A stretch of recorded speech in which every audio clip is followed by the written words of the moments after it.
Hey, True Believers England team here with the real Dr. Venkman, except no substitutes. If you do, I'll find you. There you go. And I guess violence will ensue. I have no Oh idea. no, I was gonna give him cupcakes. Okay, cupcakes. There you go. We do have an article we're going to talk about. Eric brought it up during the auction. It's called "The Downside to Reading Silver Age Comic Books," and I figured it'll be fun to go through that. I guess we'll start that when we build up an audience, figure what the hell, let's chat and talk about things that are going on in the geek and comic book world. Not a lot, dude. Seriously. I was looking around the stories for something and it's like, wow, we are scraping the bottom of the barrel. I think somebody tried to make a controversy out of Disney Plus sending Ms. Marvel over to ABC. They're the same freaking company, guys. It's not like they sold it or anything. It's still Disney. It's just they figured, you know what, Disney Plus, not as many viewers as ABC. Let's get it out there. Oh, it's a desperate attempt. I mean, come on, man. Are we really in that slow of a news period that's a thing? Well, the only news there is they praise the I guess their political agenda books. That's what I see in all of these websites, and it's the same article done by like 4 different websites because they're all sister sites. They're all owned by the same like person. CBR and Newsarama. Yeah, comicbook.com is also owned by CBR. I guarantee it. They use the same layout. If they're not, someone needs to sue. It's like, well, I was talking about this the other day. We kind of glanced over it, but the CBR isn't even a news site anymore. It's a content farm. No, like I was looking for the article we're going to talk about today, but the thing is they put so much stuff out. It's not consequential. Like, you don't really mean it. It is absolutely 100% content. What's on it doesn't matter. And if you don't get the list today, they actually only have 2 days worth of lists on their thing. And then they like put them in an archive somewhere and it's gone. It doesn't matter.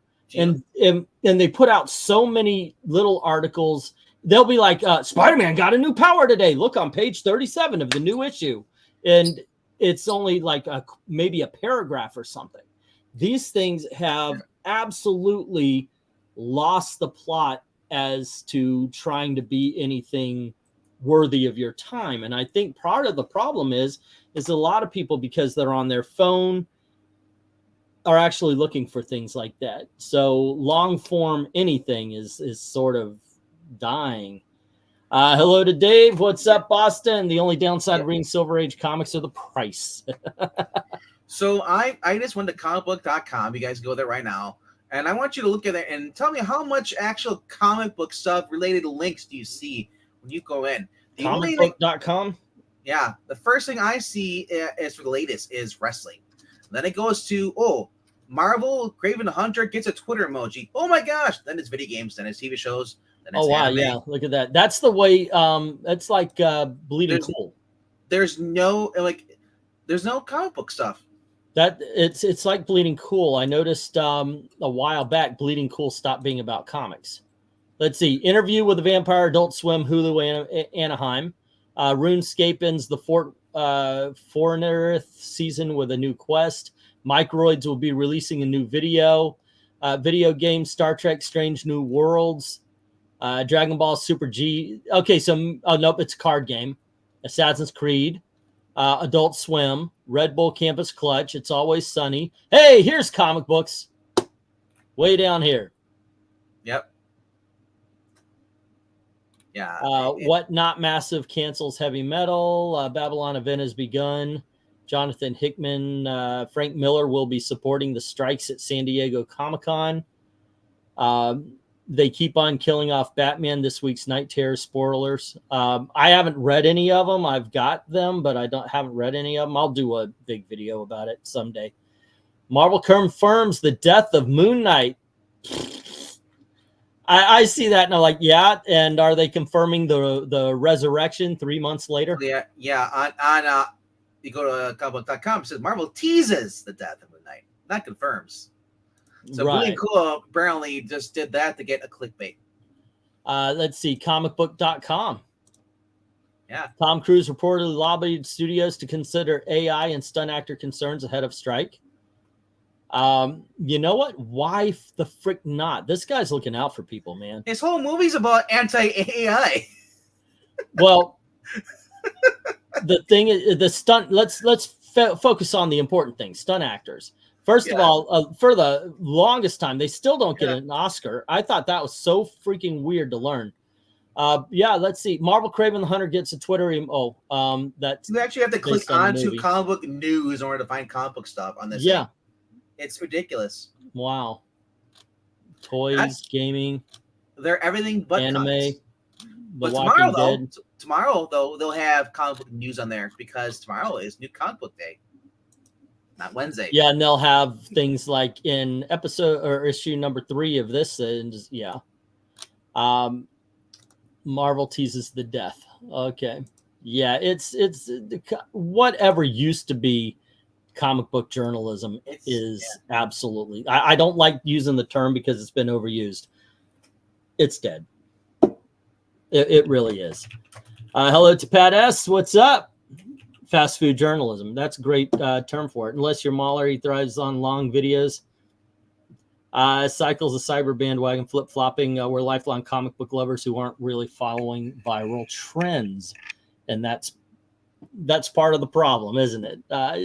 We're not. He's right, though. We're not We're not generally people who watch this channel like comics overall. We're not there going, hey, Ms. Marvel's the new thing, or can't wait for those night terrors, or anything like that. I mean, sure, you might be looking forward to them, you might not, but it's not a thing where you're like, it's not going to be ruling your life as far as comics are concerned. What's up?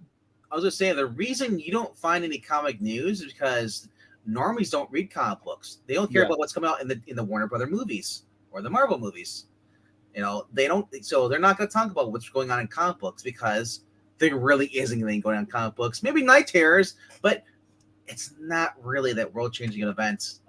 I think that of the last 10 years worth of events, I'm sorry, but if you're doing something that's going to change the world every year, then it doesn't matter, because ultimately what does your world mean?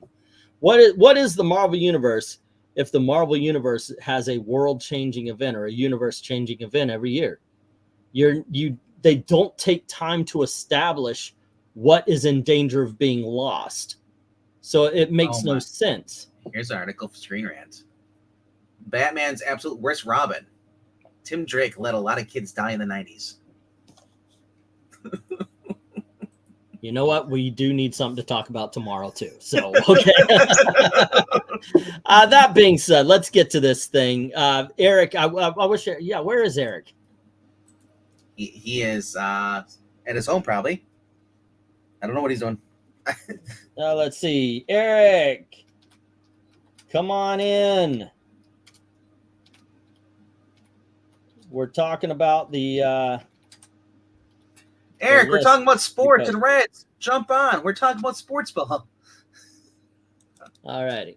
Let me send this link up. Nope, I sent him the watch link. Okay, let me send him the join link. Maybe he should be on here talking about this. He's the one that sent the link. Oh, really? Okay. Yeah, we were on the auction, and he goes, "Did you see this list?" And you could tell he was not a happy camper about it. So I was like, okay. I looked it over, and I thought, you know what? I'm gonna do a lot. He just said no in the chat. I even thought I'm going to try to do a solo on the other channel here and then do this as a live, because that's how I used to do things. Do a solo video about the topic and then do a live show that night where everybody could chime in. Yes. Come on in, Eric. Come on in, baby. Take a load off. I saw that. Austin P. Thank you very much. I certainly appreciate it. Stephanie as Robin probably killed more kids in war games. Yeah, just saying. All right, but the thing is, yes, Eric, I sent Eric the link. Hopefully he can come in. It should be in the sports ball too. I think I posted a link there. Yeah, I got it here somewhere. Downside to reading Silver Age comics. And this is by a guy named David Harth. I apologize for the glares on the glasses, but I do need them to read. I am an older man. Older man. Older, yes. Okay, so it goes on to say comic art form's origins are lost to time, but the 20th century would see them changed forever. The Golden Age comics, beginning with Superman's first appearance, was ushered in as Marvel and DC comics created icons that would last the test of time. Superhero comics lost their luster in the 50s, but after a few years, DC would kick off the Silver Age with Showcase number 4, which, by the way, Martian Manhunter appeared before Flash, just saying. All right, Silver Age was wildly creative time with many pop culture's biggest characters premiering. Legends like Stan Lee and Jack Kirby, Julius Schwartz, Roy Thomas, John Broome, Gardner Fox changed the language of comics. That said, going back and reading the comics of the Silver Age reveals some harsh realities, ones that many fans gloss over to praise a part of the comic book history. Okay, let me stop right there. And by all means, Venkman, if you have something to say, or Eric, when you jump in, if you have something to say. Oh, he's pricing a pile of comics. We should have talked a little bit longer. I may just. If you do have something to say, just say stop. All righty. Now, Stop. Okay. So here it says that it's harsh realities that many fans gloss over. And I'm here to say that what they're talking about is shit that Twitter would be mad at. Fans don't worry about this stuff. A lot of comic book fans, by the way, understand that a lot of these books are written for their time. That yes, you don't have the same mindset as you used to in the 1940s. I know Venkman doesn't have the same mindset that he had in the 1940s. It's just a different time. I do, and sometimes you got to put a woman in her place. Yeah. We're live. Oh. Let's see, comic book staple characters. I'd rather watch Fox Kids and Ebony Kids back in the 90s than watch comic book related movies nowadays. You know what? I get it. I'm the easy guy too. Wait a cotton pit minute. I'm the only one on this channel who can say stop. That is true. What do you mean excuse me, Maranya, what do you mean by cotton picking minute? Right. This right here is trademarked by Maranya. The stop lines. Yes. MK saying, hey, England team, did you read Batman? No. Where it's an updated take on Batman and Joker's first meeting. Pretty brutal and gory at times. Unfortunately, I have not. I just have not read a lot of new comic books. I thought I was going to be able to, and I just lost it. I have had to step outside the house a few times to make money. It's been driving me even more away from the making videos, part of the making videos on YouTube job. But what you going to do? You keep going, right? Okay, what else can we talk about? Well, I'm stalling to get Eric in on this. Well, I don't do any Stalin stuff. I'm not communist. But Stalin, yeah, not Stalin, stalling for our back from the dead. Ms. Marvel is reborn as a mutant. Anybody surprised that happened? That's what I'm talking about. That's what I'm talking about. How it just seems like this is so slow of a news day. It's like when they killed off Ms. Marvel. While we're talking about the killing off of Ms. Marvel, I remember saying, they're going to bring her back and probably as a mutant. We knew that because they want to make it as we knew that back then. This is not news now. What else? There's something else going around that this channel talked about a long time. Girls. Thank you. There's something else this channel talked about. It was the whole, what was it? Top 10 fans suck list. We did that a month ago, and now it's finally hitting the main YouTubers, I guess. So, what you gonna do? That one's a lot of fun too, but nobody's surprised. Oh, they're bringing back Ms. Marvel. They're teasing the death of Moon Knight for how freaking long? I wouldn't mind seeing a reboot of comics like from start to finish, and starting now, death means something. I would have actually liked to have seen that about 20 or 30 years ago, but with Superman, as a matter of fact, I wanted to see that with the death of Superman. This is the one you don't around and bring back 3 days later. I would have loved to have seen that, and I think that's something. Getting death to matter in comics again would be awesome. Speaking of death, hey Eric, what's up? I have risen. I like your Flint or the what? Your name here. You're steering into. Oh yeah. That's left over from last night's reading. Are you guys ready for Pong? Huh? I get it. Just pass me back and forth. Yeah, he's the Pong. He's the Pong table. I really did think, you shared this out. Obviously, you have some thoughts. I looked over it. I didn't read the little blurbs they have for everything. Yeah, there have been no point. And I was thinking we could do that for the video. And definitely number one, I got to say something. Wait, it is he, no, Eric Breen. Yeah. I, Eric Breen, am here. The mole man. With he, Englentine, and he. Whatever you call yourself when you're behind that. Okay. All right. Let's get this one going here. But once again, I'm anybody saying, oh, they're gonna kill off this character for a day. For a day, it doesn't matter. Took them 2 years to bring back Doctor Strange. Marvel. I thought this was the top 10 things that are problematic about Silver Age. Yeah, we were talking about something stalling for you. All right, so it goes on. Let's start off. Number 10, mean-spirited Superman comics are strange. First of all, go to From the Long Box. Eric and I did an entire video counting down the top 30 Superman is a dick covers. It goes on to say Superman is the DC's biggest icon. He's comic books' biggest icon.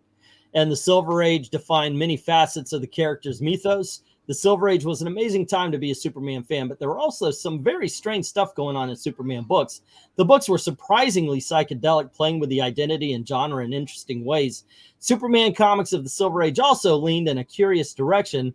This was an era defined by jerk Superman stories, where comic covers would show Superman doing something terrible to Jimmy Olsen or Lois Lane. These stories are so strange to modern readers, especially ones who grew up with Superman as a paragon of virtue. They don't fit the squeaky clean image of Superman. Can I take a stab at this? Okay, you start. Sure. See, I never really understood that either, but I'm trying to think about it. It's more like a gag. It's not meant to be taken serious. It's meant to be like a joke. It's not supposed to be like, is it? Because before this, in the 40s, in the Golden Age, Superman was pretty much serious. So they decided to have, like you'd say, Batman 66 kind of style of Superman. Okay, well, Eric, that's my impression. Have a response to this. Oh, I was just turning over, finding a game. Okay. Okay. Here's the only problem with this was for everybody that would see these covers and think, wow, maybe something cool is finally going to happen in one of these books. And then when we get to the end, we're going to find out it's not a red herring. And he actually did something. No. At the end, it's like a CBS show, procedural. It's all wrapped up into a nice, neat bow by the end. And we're once again left disappointed. Yeah, but they're fun stories. Still. Right. No, it's this. Whoever wrote this article didn't read any of these. No. I mean, I said, okay, here's, in all seriousness, the people that write these articles weren't around when these books were on spinner racks or newsstands, and you basically had to sell the book by the cover. Yeah. And a captivating cover or a salacious cover or something like this, that gets it off of the rack. And most people knew obviously, that when they read it we're gonna find out the context behind it, and that it actually it wasn't what it seemed, and so that's all there's to it. It's a gimmick. Right. They're absolutely wrong. DC survived on gimmick covers in their superhero line. Yeah, I never took these as being serious, and being like, he's actually really a dick in this. And no, it's just a new thing to get new readers, I guess. Well, I'm gonna go one more, and I've got a question to go with mine. Obviously, I'm 53 years old. That means one very important TV show got me into DC Comics more than any other, and that's the Super Friends. And I'm wondering how much the Super Friends did damage, not just to Aquaman, but to everybody. Because if you do go back and you read the Golden Age stories, if you do go back and read a lot of the Silver Age stories, Superman wasn't squeaky clean. I'm not saying he's smoking and doing drugs and like that. There was never a heroin issue of Superman. But the thing is he was a dick in a lot of stuff. I have the Supergirl, the phone book. I have the Supergirl phone book, the Showcase Presents. I've read these books, and Superman was a flat out dick from the beginning to Supergirl. Oh, you can't tell people you exist was the first freaking rule of being Supergirl. So, I mean, he was not a squeaky clean guy at all, ever since the beginning, when he would be breaking into people's offices and beating the shit out of them because they were charging high rent. It's just, I think the Super Friends kind of caused this image that just wasn't actually there in the comics. Hello to Ash. How you doing? Greetings, fellow comic fans. All righty. Do you have something to say about number 10 here before we move on to number 9? I just wanted to say I wanted to come on as the resident Silver Age hater. I thought I could give you guys some contrast. I'm just here to advertise my channel. Since I don't have a game. What a show. Oh, by the way, hello to Rachel. She popped in. I hope you're still hanging out and still doing well. One slick dude says these are the DC versions of What If. By the way, they did actually have kind of what if stories back then. They would call them imaginary stories, which I thought was kind of funny because they're all imaginary, but all right.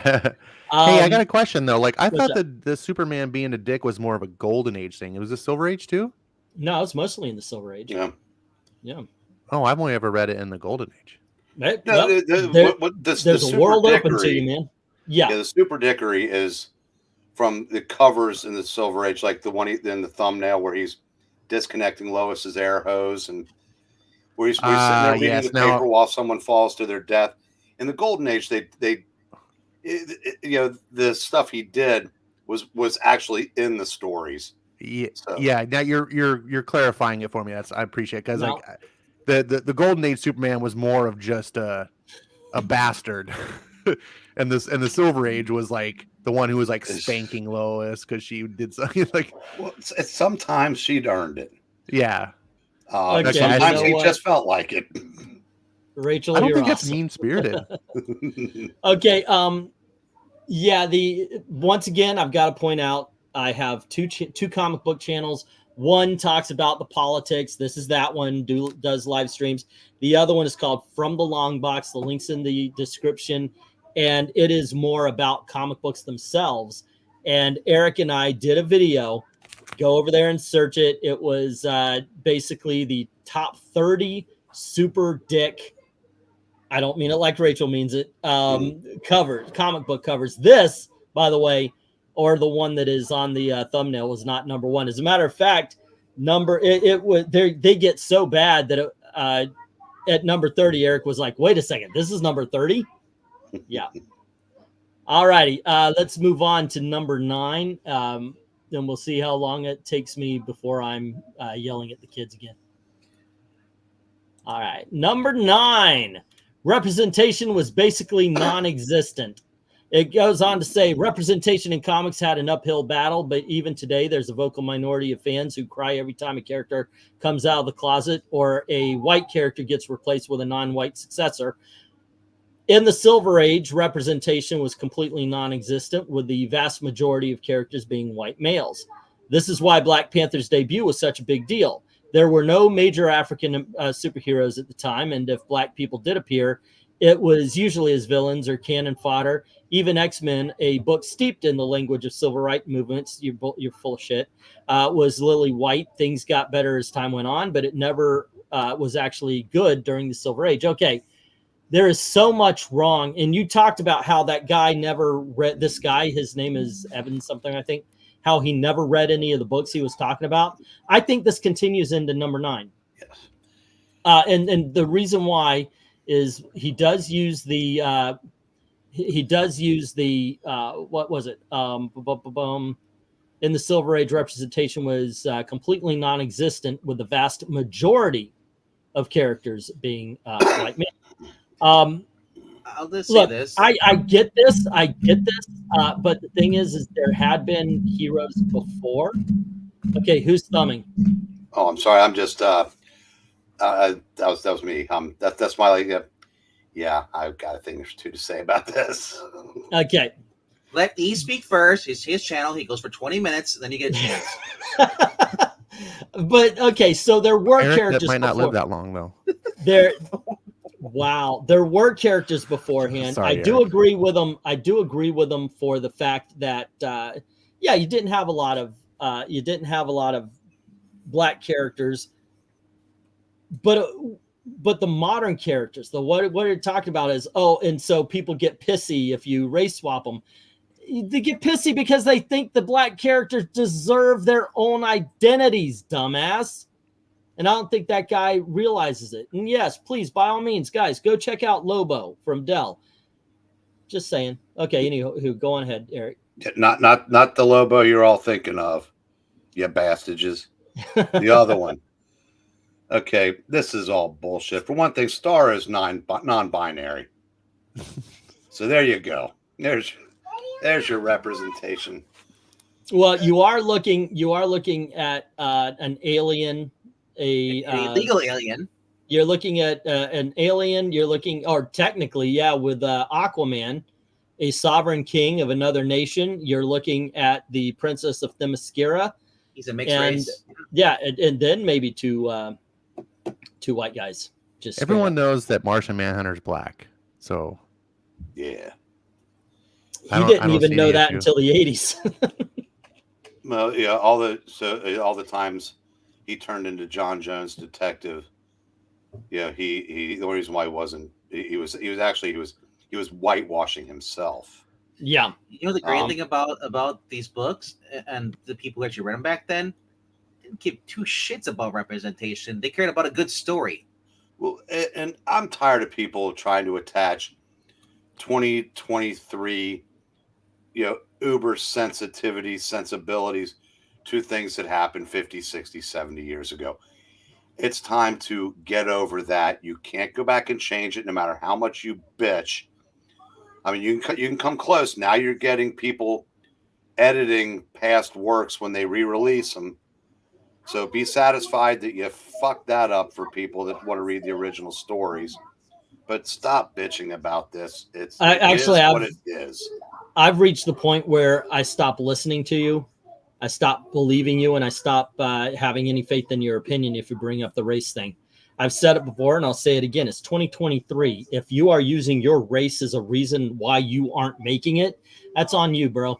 Oh, I thought you were talking about me just now. Is it our turn? No, not you. Anybody. Is it our turn as white people to ask for representation again? Well, to be fair, the topic is that the Silver Age was bad. Yeah, well, the silver, and that the modern age is all fine and good. So I agree with your argument, but to be fair, from this article, as they're trying to say, like, look how bad it was before, obviously how much better it is now, which is stupid. Yeah. But my whole thing is representation is the problem. Representation is the racism. If you need a character to look like your skin color, like, if this is why we make fun of Zach, and Zach is not a racist or whatever, but I'm gonna use this, like, he made a joke about Luke Cage and he wasn't interested in the comics, so we made, like, if you need a character to match your skin color, you're the racist, right? This whole day, well, people need someone that they can relate to. Oh, so Martian Manhunter should literally have 0 fans. because he's There a should be Martian. no fans of like it's so stupid. Like only racists need characters to be them. And that's look, I've said this before, I'll say it again. I'm not going to 100% shove that under the rug. There is a very famous story with Nichelle Nichols talking about how Martin Luther King came up to her, found out she was going to quit, and talked her out of it because it's good that someone sees themselves on the screen. What is not necessary, though, and I do believe it does enter into racism, is when you're saying you can't see honor, you can't see nobility unless. Hold on just a second, guys. Go into Elizabeth's room. You're playing in there for now, okay? Because you are just making way too much noise. Okay, going into Elizabeth's room. All right. But to suggest that you can't see honor or nobility, strength of character, or anything because the person isn't the same color as you, I think that is way out of line. So. And that's what you're saying about Nichelle Nichols, and that's a fair point. Mm-hmm. But we've gone from that because there literally were so few examples to cite. I mean, basically, you had Sidney Poitier and Diane Carroll, and that's about it. So, and Bill Cosby, by the mid to late 60s. So, that's a fair point. But now, it's everybody is represented, not always organically, but this idea that if you are a non-binary, trans, wheelchair, sex worker, wherever T. Franklin is, that you have to see that in a Spider-Man character. It's no longer about the comics or the stories. It's all about your own personal insecurities and narcissism. And and like I said, sorry, if you tailor something to 0.0000001% of a population, considering it's about 0.00002% of the population that reads comics, you can't bitch when nobody reads it or nobody wants to. Well, there you go. Yeah. Alrighty. I just want to go ahead, say that. I was just going to say that John Jones actually posed as a white guy. That's how much he wanted fans. They made and I just recently read New Frontier. By the way, awesome freaking book. I love the movie. Now I love the book. It's really good. But he even mentions what's his name? Artist, writer of this. Darwin Cook? No. Darwin Cook. Yeah, thank you. He makes a mention of the fact that it seems like he could get around better in a white man's body than a black man's. Okay, social commentary, got it.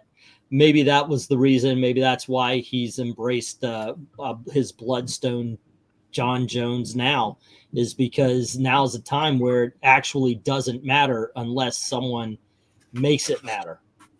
Yep. But there you go. I'll tell you this. I live in a very diverse neighborhood, very diverse town in a very diverse state, and nobody gives a shit, really. All we care about is the fact that rent is due on the 1st.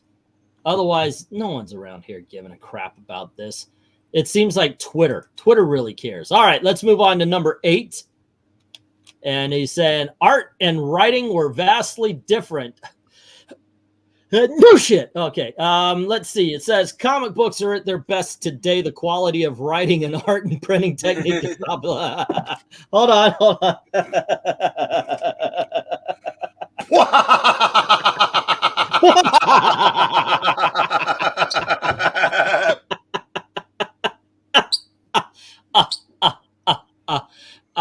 Okay, the Back to the Future laugh. Comic books are at their best today. Good Lord, how many times did this person have to dry their eyes for laughing that first line? Printed on low quality paper, presentation of the books was pretty sorry. The quality of writing, art, and printing techniques is top of the line, and modern fans are used to a higher standard than what came before. Silver Age comics are very different. Printed on low quality paper, the presentation of the book was pretty sorry. What the okay. Companies definitely spared expense when it came to printing comics, and Silver Age comics can't match the quality of modern books. Oh, it picked me Professor. Okay, go on ahead. You get first run there. I was just gonna say real quick, maybe that's because people actually wanted these books, so they had to print more of them. So they had to use cheaper paper because they needed more of that cheaper paper to print the books that more people wanted. Huh. That makes sense, sir. Oh, I forgot. I don't know. I Mysterio. Sorry. Ready. Hey, we got the Gil Kane shot. Thank you, guys. Okay, so wow, just freaking. Okay, so anybody else want to take a stab at this one before I go on my 20-minute rant? I think the person needs to stop stabbing himself with booster shots because they're not thinking straight. Okay. Why'd you take the topic off the screen? My Biden brain already forgot what it was. Oh, okay. Well, so the Silver Age were hokey plots and low quality paper. The art. You can just put it back on. You don't have to restate it. But look,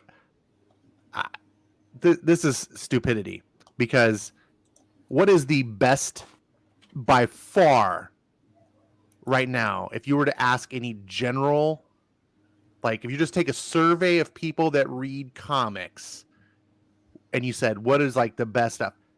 You're going to get by far the answer is manga. Manga's printed on pulp. Manga's black and white. It's usually very rushed because they have these in unbelievable deadlines and crunch schedules.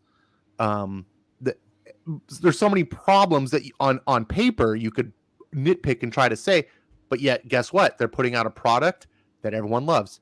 Also, let's go back to the Silver Age. Let's compare sales numbers. If comics are so amazing today, why are they dying on the vine? Why can they barely do a couple thousand issues? Look, there are good comics. There are comics today that are fantastic, that will stand up against anything. But there's 500 comics that come out per month, and these are maybe 1 or 2 or 3 out of that 500. So the percentile is so small. It's not even 1%. It's like 0.5% of the comics are good. And yes, they're great, but by and large, this is an era that is failing miserably, and the sales show it. People would be paying anytime you have something that's great. If you're making an argument, this is great, you need to have some sort of results. It doesn't have to be the best selling of all time or whatever, but it can't be the worst selling of all time and then also make the argument that it's the best ever. Okay. I'm curious. So what was this, you compare it with how manga sells today compared to what it was in the 70s and 80s, comparing those. I'm curious to see which is better still. Manga today still outsells the 80s. Really? Or the top manga. Yeah. Something like Demon Slayer sells let me say thank you. Copies. Let me say thank you to Glenzer for the super chat saying, if reading Silver Age comics is toxic, owning them must be downright radioactive. Today's world needs more radiation therapy. I dig that. Thank you very much, sir. Thank you for the $5 super chat. Eric's got too many comic books. He's going to get radiation like this. And Glenzer brings up a good point, too. I call shenanigans on number 8. They don't make any argument for toxicity. This is an argument if one's better than the other, but what's toxic about being different? Talk about the top, not the bottom. We're not there yet. The top? What are you talking about? The top, the first paragraph, not the second paragraph. We're not into the second paragraph yet. I was just talking on what you said. I wasn't even reading the paragraph. Okay. Sorry about that. The argument so far is comics are different. Yes, they're low quality paper. Well, how is that toxic? It's not. In all honesty, I actually don't believe that it. You could say it's on high quality paper, but I don't think it makes for a higher quality book. Exactly. I agree. If you're talking about structure, your example of manga, by the way, you tagged in ahead of me there. That's what I was going to bring up, because I see these Shonen Jump magazines that they look like the phone books that everybody used to collect in the 2000s, the Marvel Essentials, the Showcase. I love those things. They're created, they're done on pulp, but you know what? The stories are good. If the writing is good, if the art is good, we don't care so much. For a while, everybody was going crazy. What is the name? Peter Simeti? What was that? Yep. What's his Alterna Comics? Yep. Because the stories, some of them were very fun, and we enjoyed reading them. They don't have to do this glossy ass paper on everything with a cardstock cover that, while looks cool, has nothing to do with what's going on in the comic. Yeah, Silver Age comic books were toxic because they're written by toxic old white men. Oh, of course. Cool haircut, Eric. Very styling, by the way. That's from MK. Comics were something that people bought to read, not to collect. Collecting came later, and the books evolved to collector books. Yeah, it seemed like we grew up, and the comic book industry grew up with us, and it never went back. It never went back for the kids. It stayed with us adults, and I think that's unfortunate. I really do. That's part of what we were talking about as far over on Mark Rise. Yeah. Oh goodness, I'm so sorry, sir. But we were talking about the difference between the direct market and the newsstands and so forth, and by going direct market only, you left behind a whole bunch of potential customers. Now, I'm not saying that they had to have comics in them like they used to in like the grocery stores and everything, but it seems like you made the audience a little smaller. Cartoons, I was really aiming at having Eric's point of view on this. I don't want too many voices drowning out. Let's see, when we got an issue reprint, it was on economy paper because the most expensive thing from the product says cartoons. Writing was more mature and more wordy than new comics. We've mentioned that way too many times also, how new comics they think they're more mature, but they're nowhere near as well written as the older books. And you got more information per page. What takes a comic book now 10 or 12 pages was done in 2. Looks like you want to say something there, sir. Well, I was just going to say that they act like now they're talking about. Well, actually, it'll be for the second paragraph. I forgot we weren't there yet. Okay, let me read through that. Let me read through that and get us started on that. On top of that, they are written very different. Captions describe what's going on in each panel. Dialogue and plots are simplistic, and there's a hokey air to even the most serious books. A modern fan, and let me take this one. A modern fan thinking the Silver Age books are amazing works of the past are in for a rude awakening. These were disposable stories written for children and teenagers. Holy shiitake mushrooms. Eric, name 2 classic stories in the last, let's say, 10, since 2013, the beginning of All New, All Different. Venditti's Hawkman.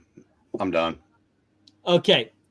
Now name 5 classic stories printed on newsprint. Korvac Saga, Kree Skrull War, Death of Gwen Stacy, the Galactus Trilogy. Let's see, there's somebody to choose from. We will just go with The Kingpin Must Die, because that's my favorite Miller 3-parter. All right. How about that, ladies and gentlemen? And he did it. He wanted to pick out the perfect ending. Otherwise, he could have done it in 15 seconds. And you're saying these were disposable stories, or I could have just said Silver Age, and we could have still come up with 5. Yeah, because depending on your perspective, where you think the Silver Age ended, but yeah, there's, you can pick a Marvel, just pretty much any Marvel. Or how about, this whatever the Spider-Man story's called, where he lifts half the building off. I'm trying to get Aunt May's medicine to her. 31. Yeah, there's nothing that any of these so-called, modern day Tolstoys can do to touch that. And that was just one of 3 or 4 or 5 books Stan wrote that month. Mm-hmm. So, F you, brother. Yeah, these are disposable. Now, also, I would like to point and talk about the captions describing what was going on in each panel and dialogue. Okay, every book, by the way, was written as if this was your first time reading a comic book, as if this were your first time. They've got the Inferior 5 up there. This is the very first time you ever read an Inferior 5 comic. Therefore, you would have panels that would reveal stuff about the characters. Or, yeah, sometimes one of the things, that's what they're talking about, is more a Golden Age thing. Batman flies into the window, and it sees him flying into the window, sure. But you would actually have information greater than what we are seeing now. Now those square boxes are dialogue boxes. You're not getting anything extra out of it. You're not. It's just. And by that, that's Frank Miller done wrong. Go on ahead, Eric. And you're supposed to know what these characters are thinking based on the way their faces look, because you no longer have thought balloons or caption boxes. Well, guess what? When you're paying 1989 page rates in 2023, most of those artists can't do that because they're all working in better paying fields. Mm-hmm. Enough said. So, as the resident Silver Age hater, I just to be devil's advocate a little bit, I kind of see where this writer is going, though I don't fully really agree about the disposable stories written for children and teenagers. I think there's some accuracy that the books were written more towards a younger crowd and so forth. What I would argue personally is that comics were less sophisticated than what they go for today. And again, I'm only speaking about the good books. There's tons of garbage I won't touch with a 10-foot pole. But the really good books today, I like because they are more sophisticated writing that, of course, meets my 50-year-old mindset versus my 13-year-old mindset. But that's not an argument for better, because maybe the 13-year-old picking up the book doesn't give a crap about reading some complex Rom V story about, that's just different. It's different, different strokes for different folks. As far as disposable heroes or disposable stories, complete and utter nonsense. The Silver Age spawned an entire industry of collectibles. The reason that the comic book industry exists today is because as it started failing towards the end of the 70s, and not necessarily even fully to blame about the industry, because, in the 70s was terrible. It's like today we had Carter running things and economies are bad and all. Anyways, the direct market came in and saved the industry. And why did that happen? Why was that plausible? And why did it work? Because collectability. And why did people collect? Well, partly because we collect things. I mean, we collect stamps and coins, but also because these weren't disposable. People to this day, Eric Breen is a living tribute. He loves and he remembers these stories, and he goes back to them. He rebuys the books because they weren't just trash. And he's like, whatever, I read it and it's done. I'll never touch that again. Like, clearly they weren't disposable. It's so nonsensical to make a statement like that. This is one of the most beloved eras of comic book history of any time.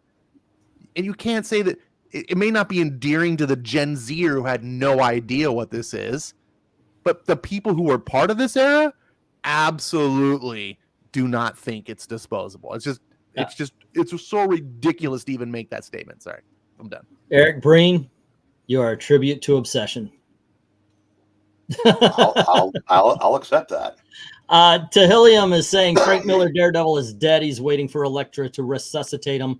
With the current feminist writer, he might not see life. Underquinn, the ink running on new Marvel paper was shocking. Let's see. Look at Master of Kung Fu comics from the 70s as far as newspaper prints. True, the direct market unintentionally made comic books an underground thing, says Joe. That's these days. When they killed the newsstand and subscription market, says One Slick, they killed the future of comics. They tried to take a Woolworths and turn it into Tiffany's. I like that. Cartoon Studios says current comics having an endless massive amounts of blah, blah, blah, blah, blah, blah, blah. Balloons trying to explain nothing important. Yeah. Let's see. We got captions describe what is going on in the panel in Silver Age books more often than not, because those captions were lettered before the panels were drawn and they gave the artist clues of how to draw it. Let's see. Sinister Six, Venom, Carnage, Morbius, Daredevil, Reborn, etc. It's only Marvel. Could go on and on all day. Let's see. We have with the Canuck response of CBR, not your buddy. Okay. Let's see. In comic books nowadays, there's always trying to do something new, but it's not always a good thing. I don't know if they're trying to do something. I want to Glinzer's comment there. It says today's comic writers would try to run a bar without serving alcohol. Yeah, it's called vegan. You've heard of that vegan alcohol they now have now? Oh my goodness. Yes. How is alcohol not already vegan? That I know, right? Isn't it grain or something? But this is so stupid. Who's making their alcohol out of cow hides? All right, let's move on to number 7 here. American exceptionalism rules the day. All righty, guys. Now you're getting to the point. Now the Cold War was in full swing during the Silver Age, and comics definitely got in on the act. This was especially prevalent at Marvel. Take a character like Iron Man. Iron Man is an arms dealer who creates a high-tech new weapon with scraps in a cave, revealing how great American Cold Warriors were, and then spends the rest of the Silver Age fighting Russian and Chinese communists. The Fantastic Four were trying to beat the Russians to space. Bruce Banner was creating a new bomb. Nick Fury was battling the enemies of America. American exceptionalism was the rule of the day, and reading Silver Age comics puts this on display. Okay, first of all, the one thing straight out the gate that needs to be pointed out is there is nothing, and I mean absolutely zero, zip, nada about American exceptionalism that is wrong. Nothing. If you don't like comic books talking about being pro-America, get the hell out of my country. Seriously. Go to Canada. Go to Canada, go to Mexico, and see how great those countries are, where you can't say anything without being arrested. Okay. Yeah, I just don't see a problem with American exceptionalism. I just don't. Okay, I'm guessing. Where is it out? Is it in Portland where there's that statue of Lenin? And I don't mean the Beatle. Right. Because I want to know where this guy wrote this article. Because I imagine it was probably sitting under that statue. He probably has no idea who Lenin is. And like I said, okay, this is where we get to how this guy really feels. The other things when Ash was playing devil's advocate, he wasn't trying to make any equation. He's trying to tear down everything that came before because the only good era is the one he's living in right now because he's part of it. Yeah, again, I said this writer is so. He's a narcissist. His article is just ridiculous, and like I said, this is just. It really doesn't matter what 6 through 1 is because I'm done. I don't need to go any farther with this trash. Yeah, but it's good content and it's a lot of fun. Look, here's the thing. They were ideals to live up to. You might not be able to match it, but you tried. There was an idealistic America. And by the way, I hate it when people say, oh, we never lived up to it, or we never. No, dude, we do all the time. We do every day. Once again, if you're using never live up to it. Yeah. If you are using any of the victimhood things Twitter does, and this guy speaks Twitter masterfully. Oh, yeah. If you're using Twitter as a basis of how you think you are being viewed or how you should view yourself, you're doing it wrong. Go out and live your life and achieve, or try to, because look, the American dream, by the way, isn't about you getting the house and the wife and the kids and the cars and so forth. It's not a material thing. The American dream is that you have the ability to. So go out and do it. Nobody's freaking stopping you but yourself and circumstances. Yeah, you can be the son of a plumber. You can wine and dine with kings and queens and be out in the alley eating pork and beans. Oh, that's Dusty Rhodes. Right. The American dream is the ability to have the life, liberty, and the pursuit of happiness. Right. The pursuit. You have the freedom to do that. In most countries in the world, you actually don't have that. You do not have life, liberty, and the pursuit of happiness. And that's why millions of people want to flee here. They risk their lives to come here. But Furthermore, to anyone to suggest that American exceptionalism or whatever, like we don't live up to it, it just has no concept of history. I mean, since America has been founded, first of all, it was founded by essentially refugees fleeing totalitarian government. Then once it came here, yes, we have some black marks in our history, like slavery, whatever, but it was America that ended the transatlantic slave trade, right? We've established the freest nation that's ever been in the history of the world. We've established the most prosperous nation that's ever been in the history of the world.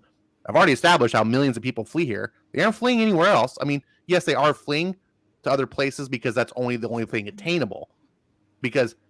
But by far, more people come to the United States, try to flee here than every other country in the world combined. And that's, again, you chalk it up to like what I was saying before about sales. Like, there's a reason why that is. And to say like we don't have high marks, like we ended the Third Reich, we ended the Soviet Union, we started and well, I mean, we won the space war, but space is a big deal, and now we're the only real option to get to Mars is coming from the United States. Like, the reason why we have so many different like vaccines and medical breakthroughs, and we have so many like amazing. We haven't cured cancer, but man, getting cancer is not the death sentence that it used to be. Hell, just a bacterial infection. All these things come from America. Most every major success in the world, the lifestyle that we live today, smartphones, your computers, everything that you understand comes from America. Now, does that mean America is like we're all saints and no, we got our problems. I feel like I should be playing the national anthem in the back right now, but there you go. It just drives me banana to say, like, when I see people like this try to be like, oh, American exceptionalism is so bad. The guys like this, and I do think this is a dude. I thought I saw. I didn't know the name. Yeah, guys like this are he's the type of person who he thinks that it's the 1960s, that we're still having the same racism, the whole 9 yards, and that's all they see. And they think it's exactly that. And only based on that, this country is a shithole. I'm sorry, but yeah, no, it isn't. It really isn't. Where do you think you got those views? College, wherever he went to college. Absolutely. Yeah. That's it. I remember when saying you went to college was a good thing, but we do have some levels of racism in this country. I think we have. That's because we are a melting pot. Whenever you take, and this is every country is this. You take a bunch of different cultures and stuff, and you put them into an enclosed space. There's conflict. That's just a natural thing. It has nothing to do with America. We have racism. I agree. That's what I'm trying to say. We ended racism a long time ago. Yes. The time where I was like, holy shit, you know what? Racism really is dead. In the 2000s, there was this baseball player came out, said a whole bunch of racist shit, and was taken off the field. We don't want a part of you. You're done. Yeah. That was when I realized, wait a second. Yeah, racism is dead. You're never, ever going to get rid of racists. You're always going to get someone who's going to blame the other. And it's going to be based societally, on the mass majority of people shunned it. If you exposed yourself as racist, you didn't need laws or anything to stop you, because the society would just would deal with you. And if these idiots who like this guy would ever wake up, they would realize that it is damn near more so now than it was back then. But they are the ones that are perpetuating the racism. They're the ones that are actually calling for shit like you need modern racism to deal with the racism of the past, or we need to segregate people so they have their safe spaces. No, that's racist. If America was the racist thing that they want to paint, we wouldn't be having millions of blacks, primarily from Africa, but all over other places as well, trying to flee to America. Right. You would also be seeing a mass exodus of blacks, say, going to Africa, where they all, not all, I'm making blanket statements, but the race baiters. I could tell. The race baiting ones complain and be like, oh, and it's like, well, go. You can go to Africa. Like, Go. Oh, you don't want to? You know why? I can introduce you guys to a lot of Haitians and Jamaicans that would really love you to stop with that African American bullshit. But go on. But I'm just saying, like, obviously it's a bigger continent and it's going to have more populace. That's all I'm addressing. But I believe America is one of the most least racist countries in the world. If you just compare, you think you're going to go over to Europe as, let's just use a black person as an example and be like, oh, it's just so much more liberated and free. No, there's more racism over there. Name a place where you can go. Definitely Asia, by the way. Asia is way worse. You might find yourself in a concentration camp and your organs harvested if you go over there. I was having getting to real American exceptionalism, our ideals beyond the racial thing. But getting to that, I was on Tristan's channel, this is a while back, and we were bringing up Superman. And someone was saying, I think it was in an article or something, somebody said that Superman would respect all cultures. And I said, no. And you don't want him to. Right. Because some cultures, what's Superman going to do? He's flying around the world. He gets to Iran. He sees a bunch of guys trying to throw a gay guy off a building. He's going to say, well, I can't save him. Well, I respect their religion. Yeah, I respect their culture. I respect it. Do that. So yeah, it's no. All right, let me get the comments and we'll move on to number 6 here. Maranya saying this writer needs to go out and touch grass, and I don't mean the kind that's been legalized in certain states. By the way, I hate that. I hate that just because of the smell. The other day, even I was in the bank, 2 pretty girls like, oh, hi, Mr. So. Okay, really nice. They walked by me and so I was like, oh, freaking hell. They smelled like ass and not the good kind. Cartoons Comics saying Port Oregon has a linen bust, and guess who has a picture doing the fist in front of it. Miss, if you don't like my politics, don't buy my books, which we did then see her in another one going, comics aren't selling. The cat food tastes great. Right. One slick dude is saying the people who write these articles are the same ones that believe that America was never a great country and they are anti-American socialists. Almighty Jack says recently dropped 500 on some Silver Age books. Haven't spent close to that in modern. I haven't been to pick up my what do you call it? The books you have on hold at a comic shop in a long time. I mean, I go to the warehouse sale and I get all these old books, and I'd rather spend money on that. Let's see. What do we got going on? Michael Hart, don't forget Britain. I know they have a hard time nowadays as well. Let's see. I mean, Japan is pretty okay. This is Ahsoka. Watch the movie Primeval and listen to what Orlando Jones says about Africa. Enough said. Ahsoka saying Superman wouldn't respect a culture with Iran and also majority of Middle Eastern countries and Near Eastern countries. Cartoons saying, I am not black, but I know how many people who are desperate to go to America and make sure about that they have freedom. And as Ahsoka saying, as Superman wouldn't respect China with their concentration camps. And I know a lot of Cubans who are descendants or are people who lived under Castro's regime. I know a lot of them had to leave when Castro came into power. So I've heard the stories directly, and I've heard secondhand stories of kids telling the stories of their parents and grandparents. Nothing wrong with American exceptionalism. Those people you're talking about, though, they have had their views corrected by modern college students, right? They've shown them of their thinking.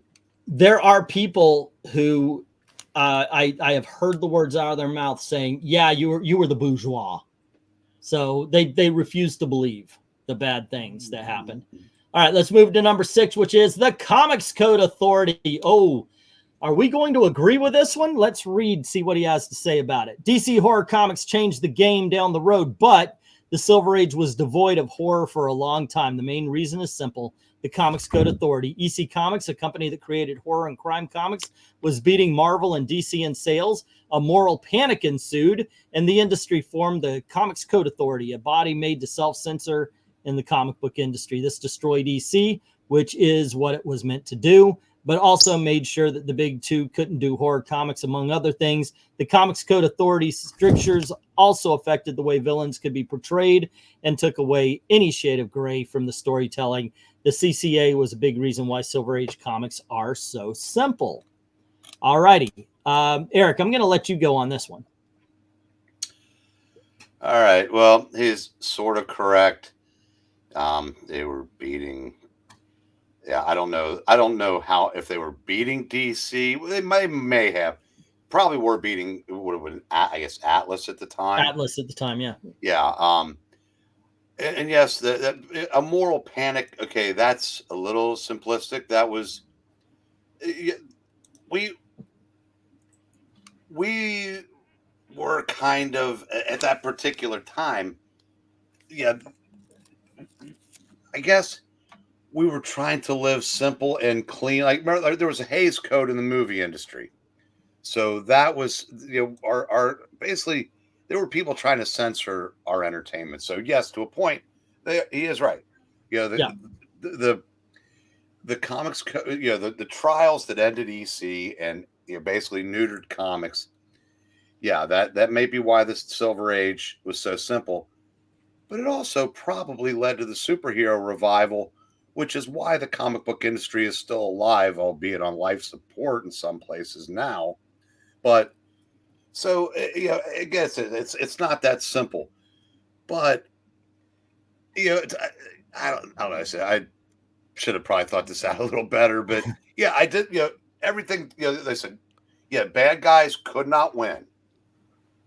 You couldn't even, I don't even know if you could do 2-part stories or continuing stories, because even the illusion that they might win was verboten. Now you could, because we had like the Kingpin had a 2-issue. Series. By that time it was already starting to lose its teeth. It just like you started seeing more. In the 60s there was still a Hays Code in Hollywood, but you started getting away with more and more. Right. And then by the early 70s, it was like, what code? And the same thing kind of happened in the early 70s with the drug issues. And I think that's the what code loosened up considerably. That's what really I think hurt the code, because they released these, they were successful, and people were like, wait a second, you could do this? Now, I got a question. Yeah. The Comics Code Authority, to my understanding, has always been a voluntary thing. But if you Self-imposed. didn't adhere to it, newsstands wouldn't put your books up on their stand. They were basically all in bed with the government, because they didn't want the government coming down on them. So the only companies that didn't have to basically adhere to were Dell, because Dell was so homogenized anyway. They knew that there was nothing to worry about there. But if you didn't play by the code's rules, you couldn't get distributed. I see. And that was the death sentence. Okay, so a little. Go ahead, and then I was gonna say, because I'm trying to understand, because I wasn't around during this era, but neither was I. It sounds like this was very similar to what happened in the video games industry about 2 decades ago when they instituted their own, the ESRB, and they self-censored because they foresaw that the government was going to do it if they didn't, and they said, well, we'd rather do it ourselves than have government regulation telling us what to do. Yeah. Was that the case with comic books? Yes. Or because this makes it all conspiracy tinfoil hat, like where it's like DC and Marvel were like, we'll crush EC by making this code. Like, yeah, they do. It does sound like that. That's where this is wrong. You're right. It does sound like that. But what ended up happening, of course, we all heard of Frederick Wortham, The Seduction of the Innocents, the book. Don't go and if you want to read it, I'm telling you, it is the driest, most boring thing. It is so I couldn't get through it. But what he proposed was, it seems like all juvenile delinquents read comics. Therefore, comics causes juvenile delinquents. Right. But once again, as we all say, they also drink water. They wore clothes. It's like maybe there's something more to it. And what ended to happen is exactly, and I'm cutting this short as well, but what ended up happening was the publishers got together and they said, you know what, we either do this or they're going to do this, and it was better that they do it themselves. You had things like Breen said, where the villains had to lose at the end. Even if you go back and you read the 1970s Joker, that is a whole bunch of individual stories. It's 9 issues, 10 if you get the omnibus, but everyone was its individual story, because at the end of each story, Joker had to be thrown in jail. They couldn't do a 9-issue or what was going to be a 10-issue series with the Joker, because he had to be in jail at the end of every issue. And that they did say, however, you could get away with stuff in magazines, and that's why you did see stuff like the Rampaging Hulk or Vampirella, stuff like that end up in magazines. That way they could get away with more. Morbius actually had a good run of magazines stories but as well. by that time, the code was pretty much toothless. Now eerie and creepy in those magazines, that's different. I was going to get to the drug issues with Spider-Man. Something that not a lot of people know is that the people who really wanted to get this out first was Denny O'Neil and Neil Adams. They wanted to do this. They were clamoring, we've got a great story for you. And I believe it was Schwartz, was it? Or is it Infantino who was editing? It was Schwartz, right? Both of them were there at the time. Okay. But they were saying no. And then Stan Lee had the deal with the government, and he puts out his drug issues. And then you have Green Arrow with Speedy. And Neil Adams also was big into wanting to push Batman into darker tales. So as Eric was saying, this thing was weakening.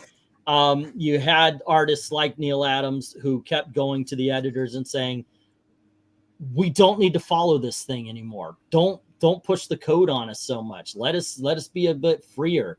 And as it went, the comics code just got less and less, to the point where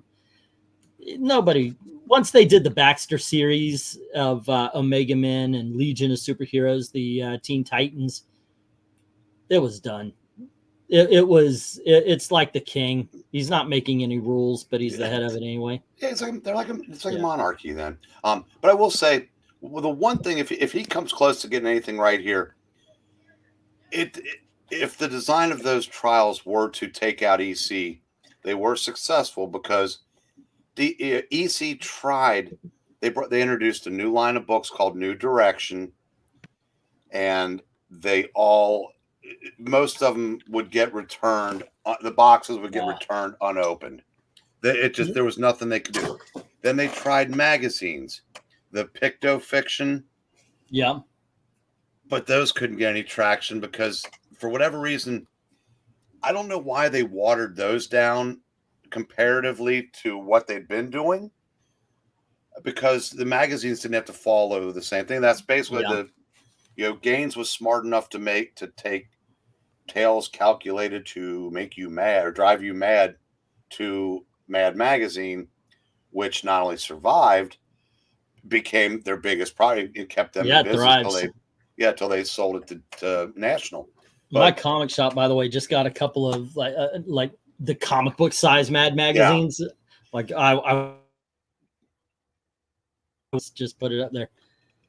Yeah, but they also, real close to, not only did they take out EC, they took out 2/3 of the comic book companies with them. So that's true. Let's get some. I just want to real quick. I just want to say one more, and then we're getting comments. No, just real quick. The Comics Code Authority seems to be the best era of comics. That is true. They had to get creative. You're right about that. They had to get creative.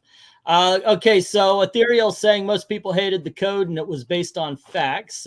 Cartoons is saying it was some murderer who had similarities between it and an EC Comics, and everyone freaked out. Okay.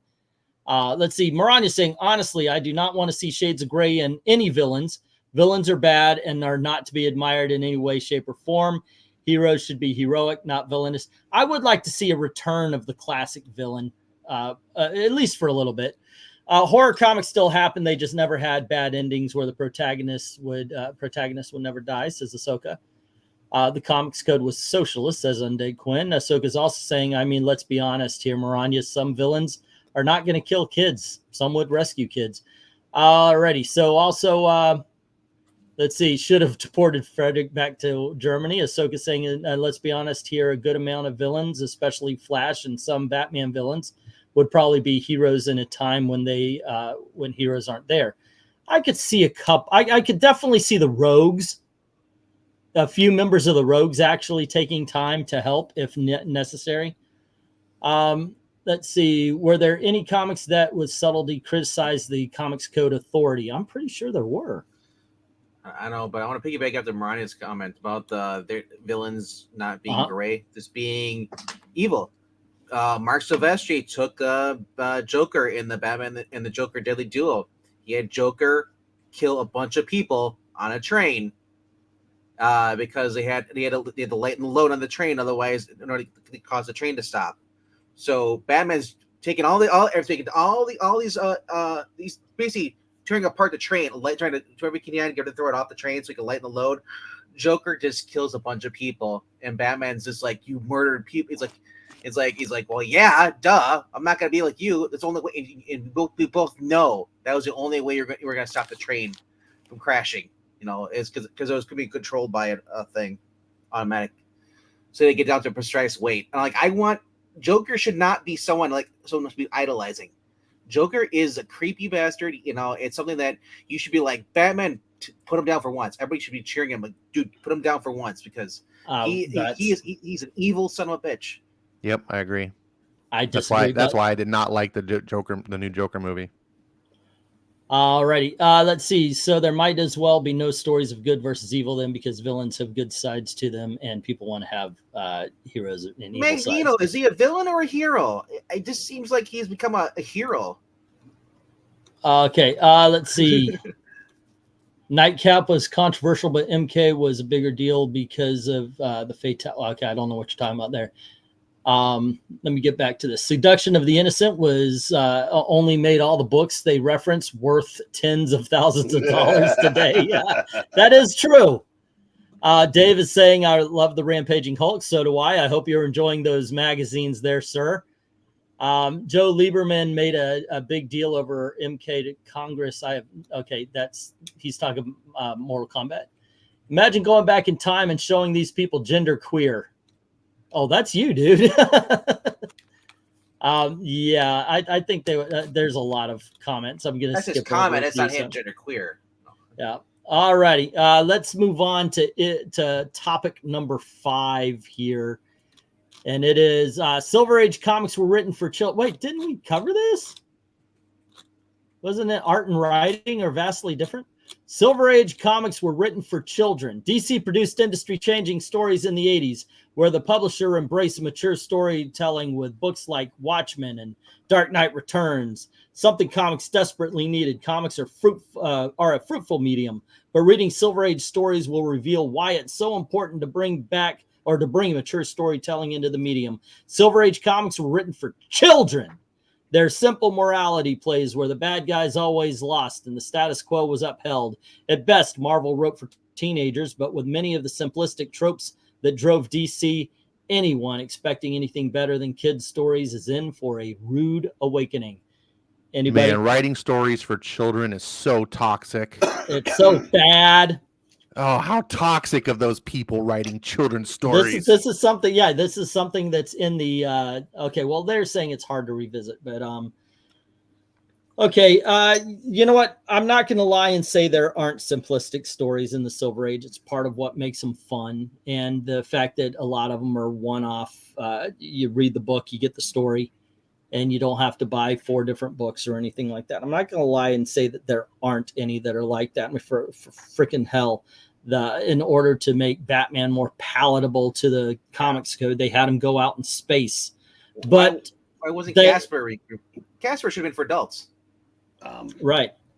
But they were written with children in mind, I think, more than just being written for children. Eric?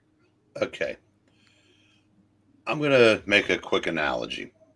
By the way, it's interesting that we talked about the Silver Age and Silver Age shows up. Yeah. Okay. Phineas and Ferb. It is a children's cartoon. Okay.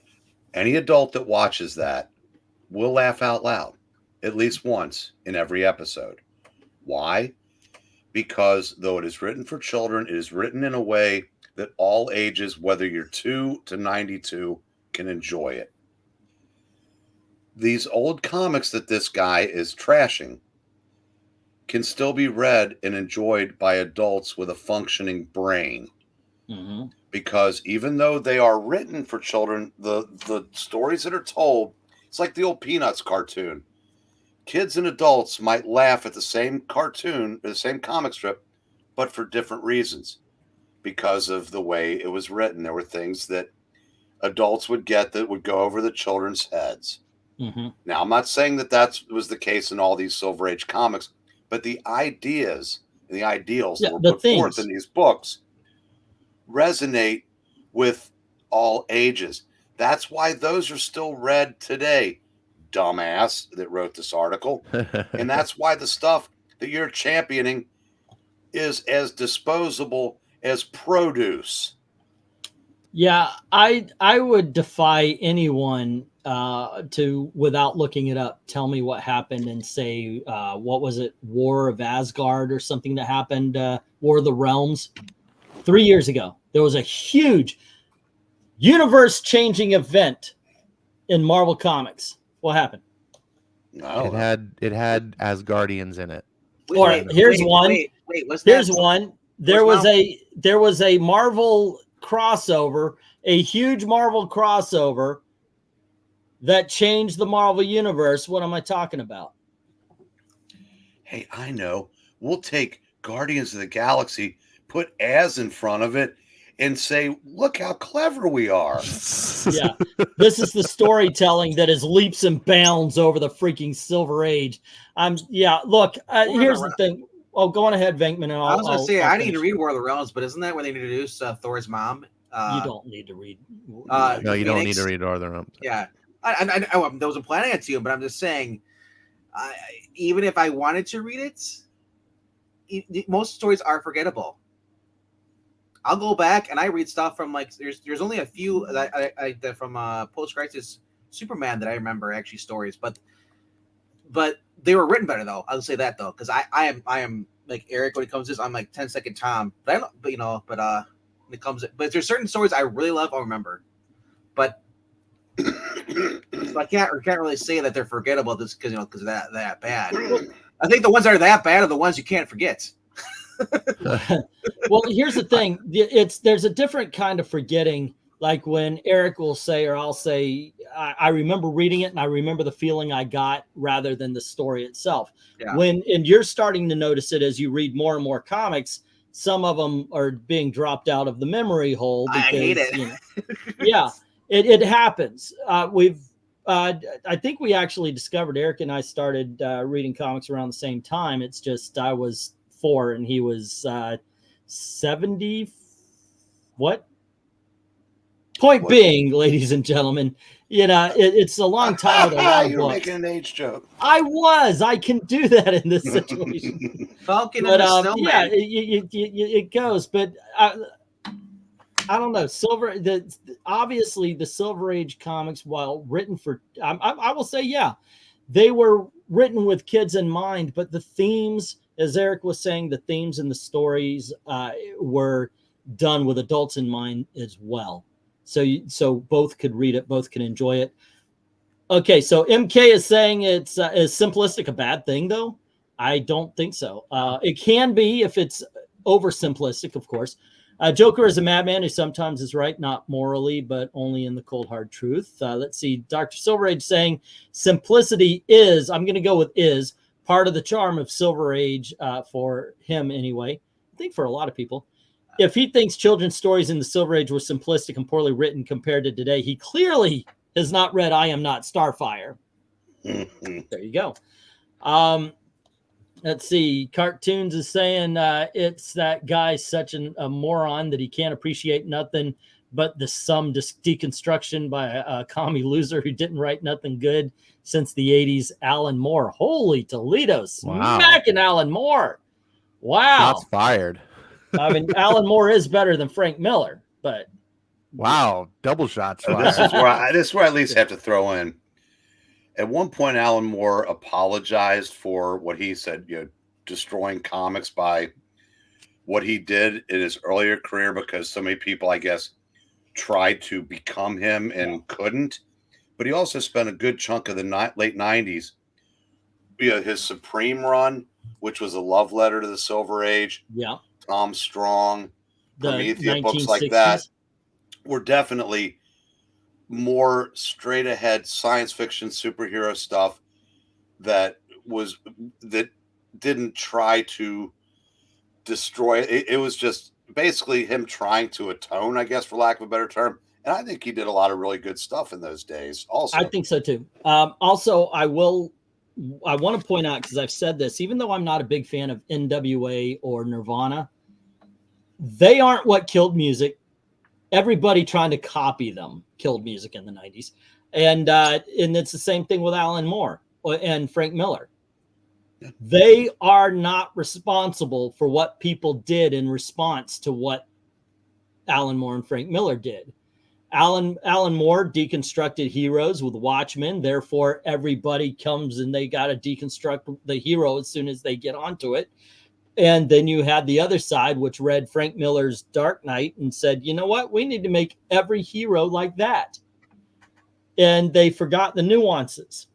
That was they forgot the fact that the hero returns to being an actual hero than the grumpy old man he begins it. And I don't blame either of those two guys for what followed. That's just the writers not realizing what Dark Knight or what Watchmen was actually about. Go on ahead, Venk, and then we're going to get comments. I was gonna say about crap. This is what happened. I want to say something. You talked on for like a good 30 minutes. I think it's about the whole Frank Miller stuff. So people copying the Dark Knight Returns and Frank Miller's Daredevil stuff. Mm-hmm. That was, to me, when I was reading Spider-Man by Todd McFarlane, like he was trying to go the darker routes, And for those first 5 issues, and it was just like Spider-Man being drugged by this voodoo witch, and be attacked by the lizard, and just like, where's my quippy Spider-Man? Why is he getting his ass kicked for 5 straight issues? It's so dark, and Mary Jane hasn't seen him in 4 issues, and it's just like it's getting to the point. It's like, did they forget this isn't like a torture porn comic book? This is supposed to be Spider-Man quippy, annoying, fun. Modern readers. Okay, let me get some more. Let's see. Don't I get to comment? No. Right. Okay. Comment on the We're actually commenting on a comment right now, so go ahead. Actually, when you get a channel, you can comment on things. Oh, okay. I just wanted to say, like, I take umbrage with this whole Watchmen and the Dark Knight Returns, and it's like they cherry picked the 2 like greatest comic books like probably ever written by many people's estimation, and be like, look, it's and it's like, it wasn't because those comics were dark that made them good. It was because they were so good that the industry embraced the darkness. They're putting the cart before the horse. Like, again, it's one of those things you can't go, well, look, see, the Silver Age was bad because look at how good Watchmen was. And it's like, yeah, Watchmen was great, but you can also write greatness in different ways. Like, there's tons of dark garbage. Look on the comic book shelf Wednesday. Again, it's one of those arguments that just doesn't make any sense. Mm-hmm. And so, and look, I like the sophisticated storytelling. I don't really enjoy the Silver Age, but I don't malign the Silver Age just because it's not my cup of tea. I look and go, there are plenty of things out there that are worthy, just because it's not my flavor. And I don't think that this person that's writing this article has any sort of sense like that. Like, whoever called them a narcissist got it right. I think they just like, everything must be around me, and anything that's not is terrible. All right, let me get the rest of the comments, and then we'll move on to number 4. One Slick is saying, if they were written for children, then why did Stan Lee say that they used college-level English? And Maranya is answering it by saying Stan Lee used college-level English because he wanted to get kids to read better. And shocking concept, use a dictionary if they couldn't understand the words by context. Let's see. Alan Moore is a degenerate creep.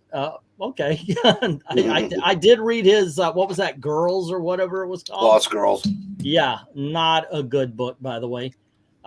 Please pray that Moon Girl has 6 times the audience of Secret Invasion, and it's not even that good. That is happening on HBO. I like that he shows the cover for Batman and Batwoman getting married for this one, when I think 100% of the people who read comics would rather read that issue than Mark Waid's abortion of a marriage arc. I wouldn't put Mark Waid up there. He's been returning to greatness, at least with World's Finest, but there are any number. Put Tawny Hoots Coats up there. I'm with you. You mean Tom King? What is Maranya saying? Okay, I missed it. Sorry. Oh, he said something about Tom King about the whole Batman. It wasn't Tom King. He was confusing with Mark Waid for the whole Batman marriage thing. Something happened where my thing just skipped a whole bunch of comments. Sorry. Yeah. Let's be honest. The children of the Silver Age is equal to a preteen now. The biggest industry, YA novels, anyone, and isn't the new hotness for comics, YA authors. I almost read that as says Psycho Society. The children of the Silver Age were basically preteens. I guess the readers is what they're talking about. Remember when Superman and Batman each had a son and they both roamed around in a van and a motorcycle? I do not. Yeah, you do. That was Bob Haney's Super Sons and World's Finest. Oh, I remember. Okay, yes, you're right. I do remember reading them. I do not remember when they were first out. I wasn't old enough. Fuck you. Who do I think had a darker style, Alan Moore or Frank Miller? Alan Moore. Frank Miller wrote a lot of kind of noirish. He wanted to be a noir writer. Alan Moore, his themes were a lot darker. So I would give it to Alan Moore. Frank Miller didn't write that much darkness. Like Dark Knight Returns was kind of dark. Mm-hmm. Well, Daredevil Reborn a little bit dark, but other than that, yeah. A lot of more like a crime noir. Yeah, but when you're coming down to actual darkness, you got to think of the themes, and I think Alan Moore has them on that one. Let's see. It wasn't because of the darkness, mature storytelling. You can write greatness in Silver Age. Hell, a few of the Superman girlfriend Lois Lane books were a good thing. Also, every time I hear Silver Age isn't great, I just keep thinking Galactus trilogy. Just saying. Okay, I'm sorry, guys. I'm going to jump a few here, and let's go on over to issue number 4. Women were written terribly.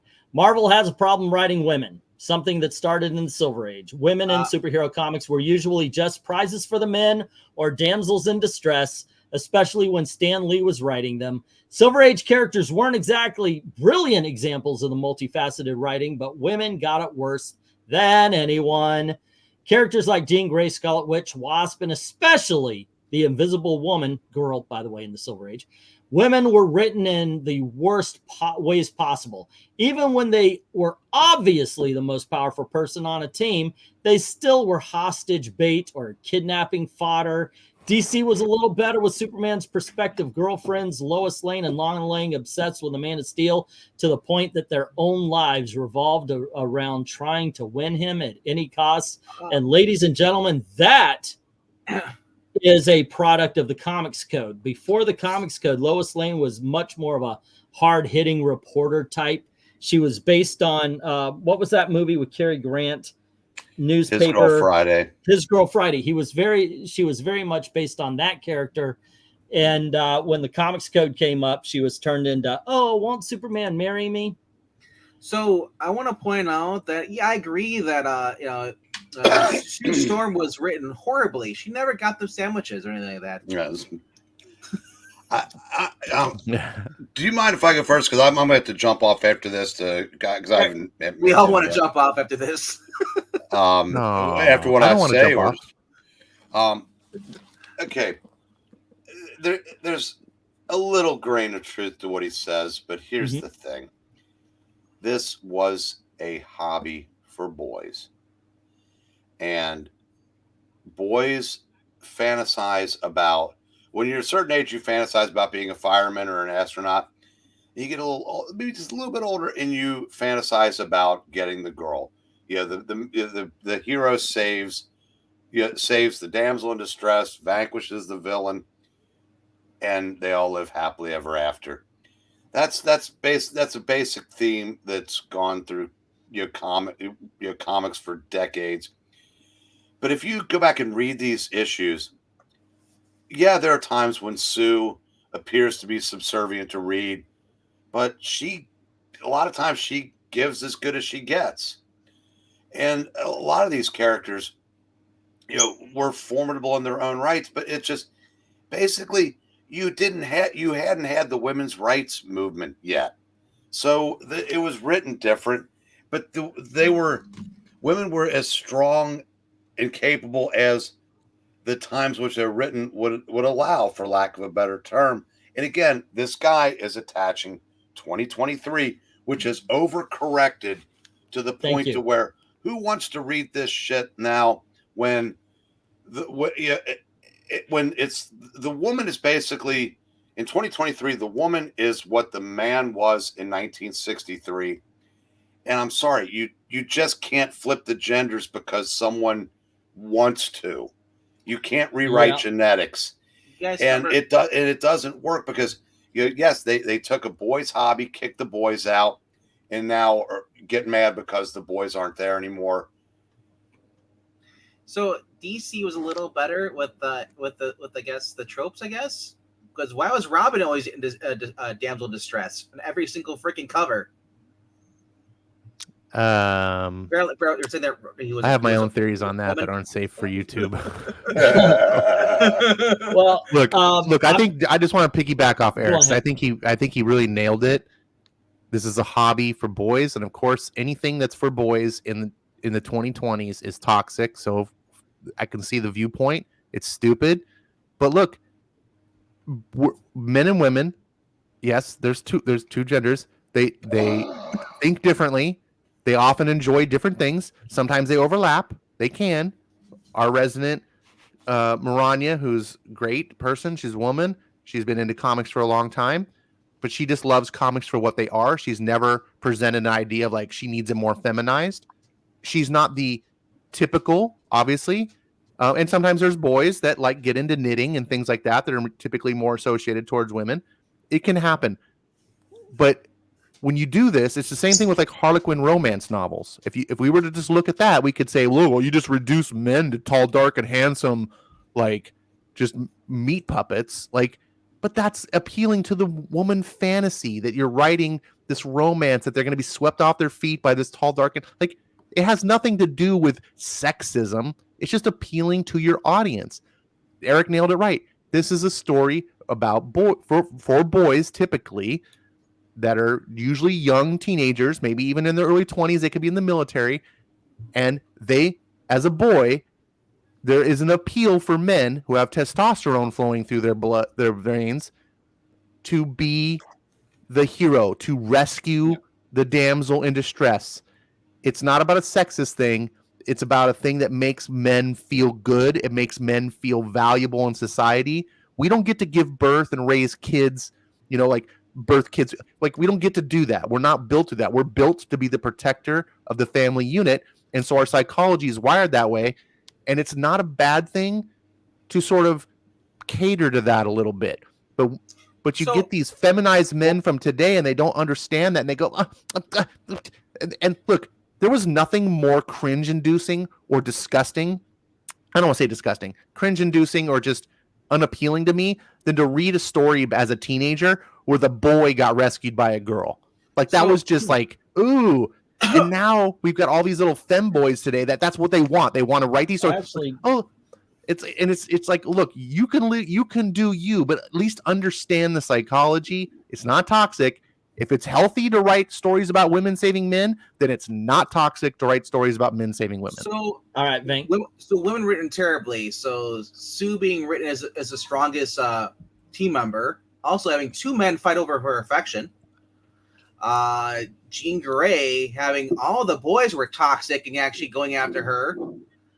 except for Bobby, because we know Bobby didn't like girls. Right, of course. She put him in, and Jean would put him into place. And at first, it was the second issue or whatever they introduced her. It's like they don't understand. These people did not read the comic books back then. They just assume because it's this time the 60s, it's like or whatever, that women were written horribly.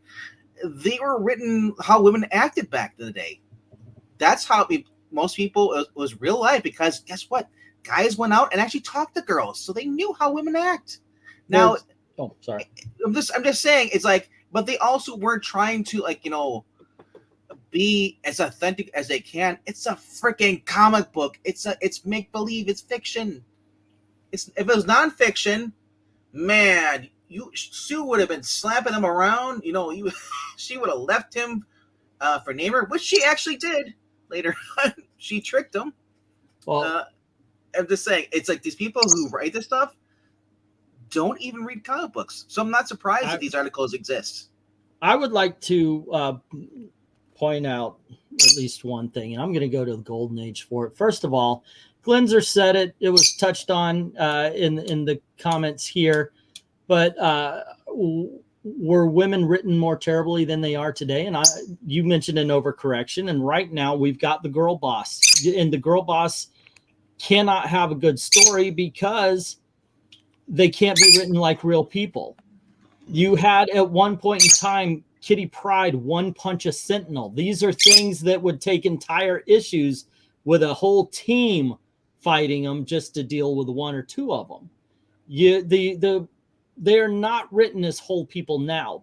I will venture to say that there were a few issues where they were written paper thin in Silver Age. But the reason why we remember the Invisible Girl and we remember Scarlet Witch and the ones that were mentioned, Lois Lane, is because they were created to be three-dimensional characters. Unfortunately, they've become paper thin. Another thing I want to point out, since it's kind of in the same vein, Wonder Woman wasn't made a secretary in the JSA in the Golden Age because she was a woman. She was made a secretary because they wanted Wonder Woman on the covers of the JSA. So they had her little floating head, but they also had a rule that they were not putting characters who had their own comics into JSA. And therefore they didn't use her very often until I think issue number 11 or so, when she started showing up regularly. Okay. Anyway, quick history there. Let me get a few comments and then we're going to go on to number 3. And that would be I guess that means it depends on what you consider bad. I think the worst of the modern and Silver Age is the modern age, says Ahsoka. Women were in distress because it's a trope. People tend to want to protect women, so putting them in danger is a response to that. Men are put in danger too, but that's all forgotten. Yeah, I thought the same way with that Joker cover versus all of the covers where guys are put in danger. Marshall Dillon said Miss Kitty because he was the star. Same deal for comics. Druin is saying, wait a minute. In those FF comics, it was established that Sue actually had the strongest power. In one issue at the end, Sue created a shield around the group, even though she was unconscious. Mama Ramita would take this journalist over her niece, says Rami. Let's see. Someone cancel this Ash guy. If he had a YouTube channel, it would be dislike bombed. Let's see. I'm not sure they had just boys in mind when they started running the Lois Lane and Supergirl in their own titles. Sorry. Freudian slip. Ash said 2 genders, and I thought the stream was going to come to a screeching end. I still miss the old New Mutants. I really like that style of writing as a palate cleanser to the other X titles, says Psycho. Let's see. For a man to save a woman is a selfish act, not a selfish act. My father was 50 when I was born. My mother turned 42 6 days after I was born, says Ahsoka. Oh, all righty. And Maranya saying, to be fair, with classic Star Trek, they had to get rid of the #1 second-in-command female character, not because men hated her, but because women hated her. So there you go.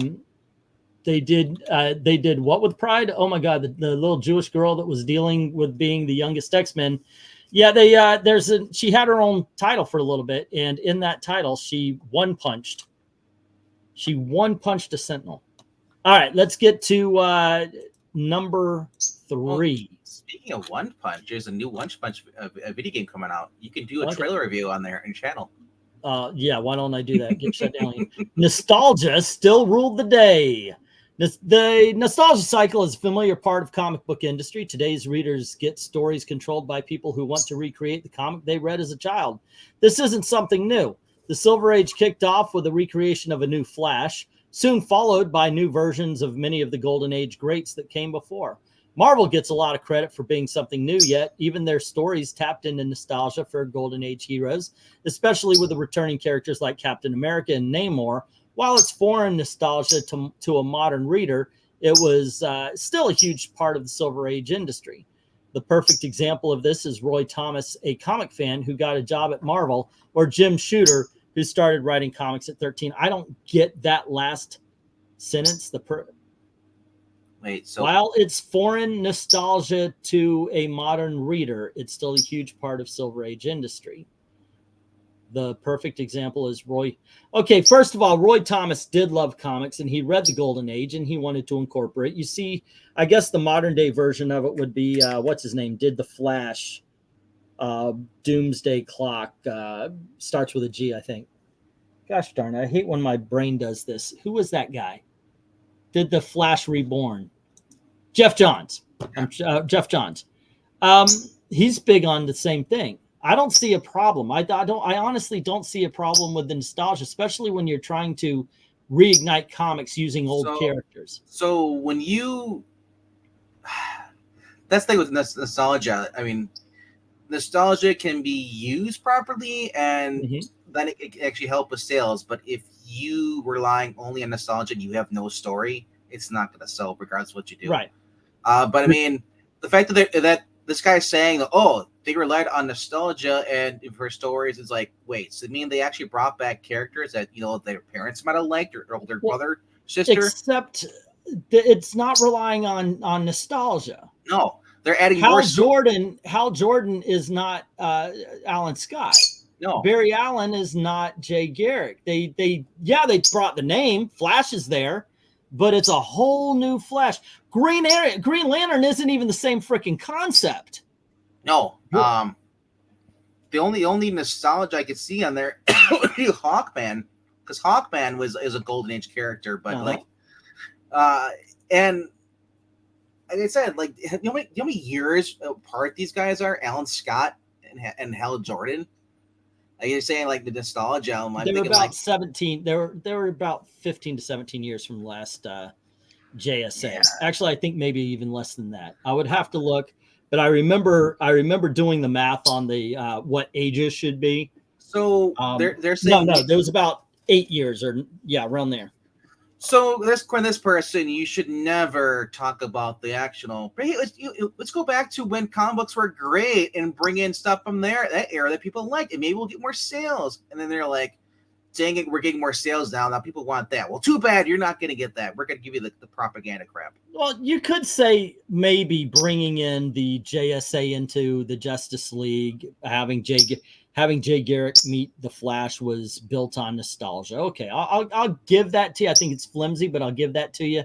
But it's just it's reestablishing characters, bringing Captain America, and Namor into the modern Marvel. That's just using characters that you have in your farm there. Man, I got something to say about this.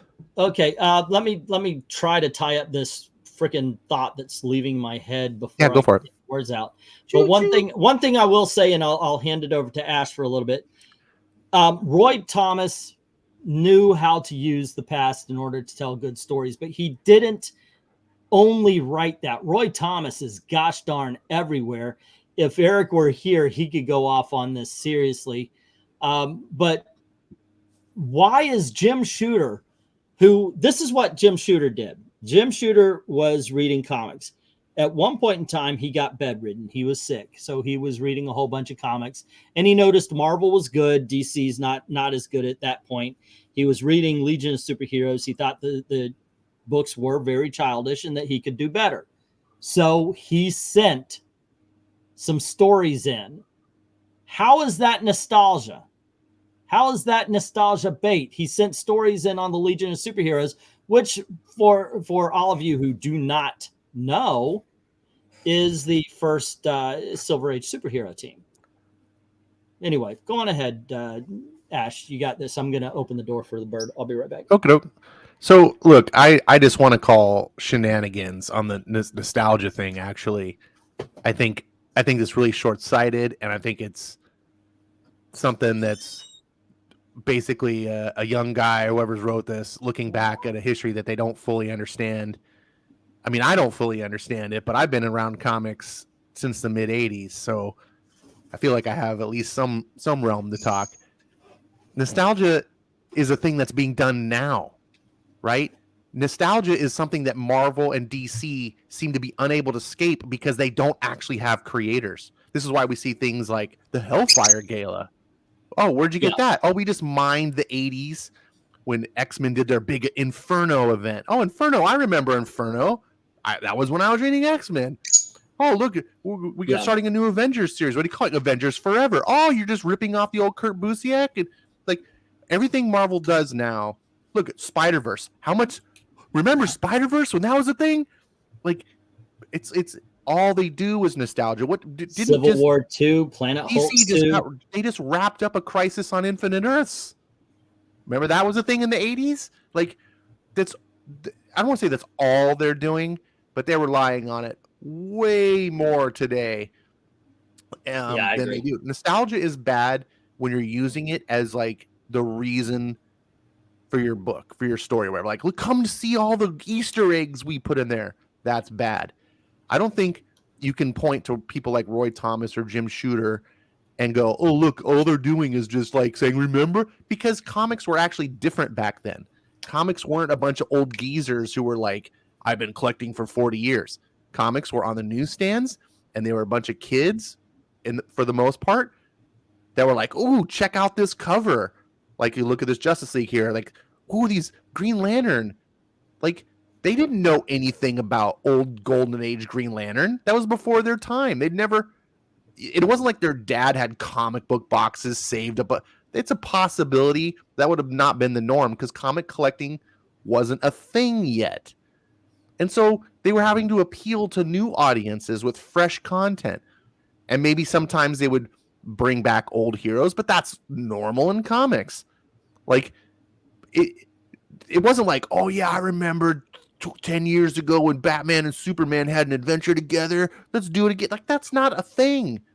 They were just doing it because they knew kids would get excited and it would sell books. And so they did it. They weren't trying to be nostalgic.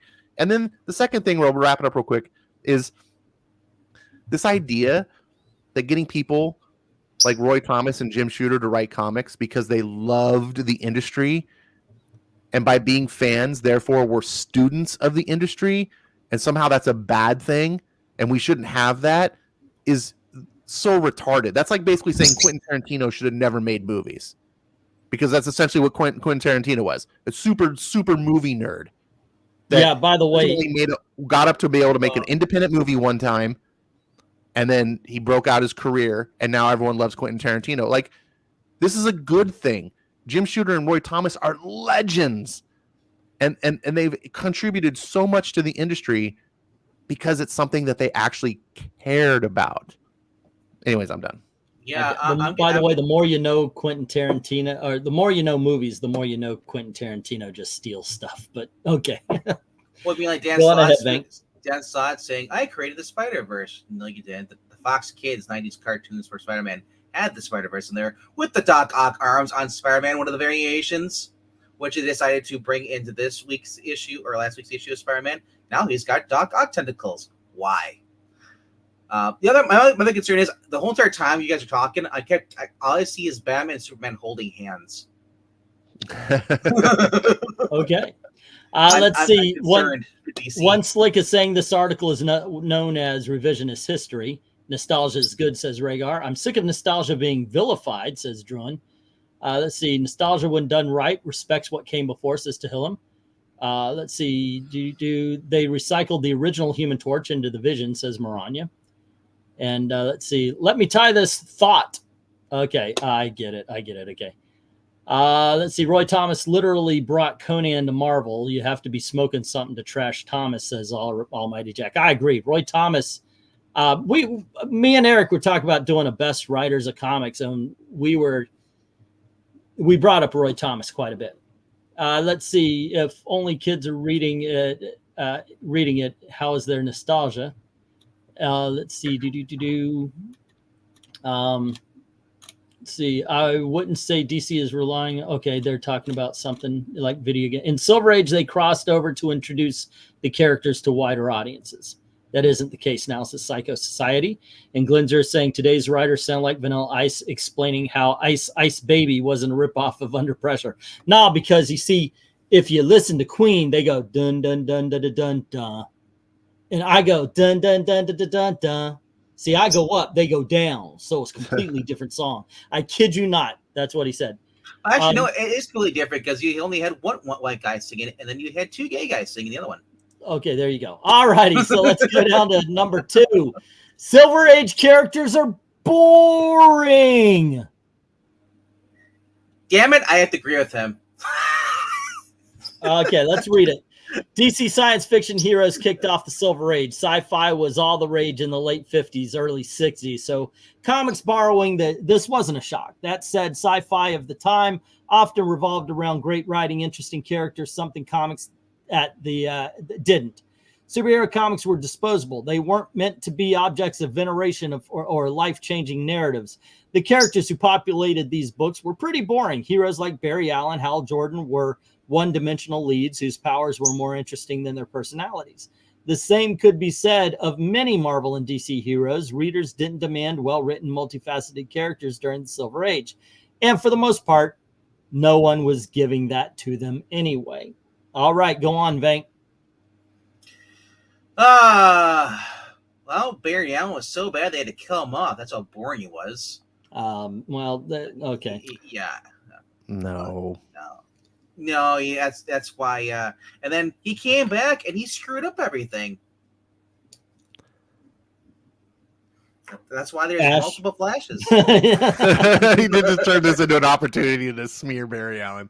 Okay, Ash. Look, this is, first of all, it's a stupid assertion. Like, it's pure subjectivity, right, to say Silver Age characters are boring. But if you're going to try to take this on an objective level, the entire MCU as we know it was built on the most popular portion of Marvel, which was entirely built in the Silver Age. And I don't care if you argue, but Captain America existed in the Golden Age. Yes. That's one character. Submariner, and also the original Human Torch, who has never gained any traction since, are 3 characters from the Golden Age. Captain America was really the only one that transitioned to a star lead because it's Captain America.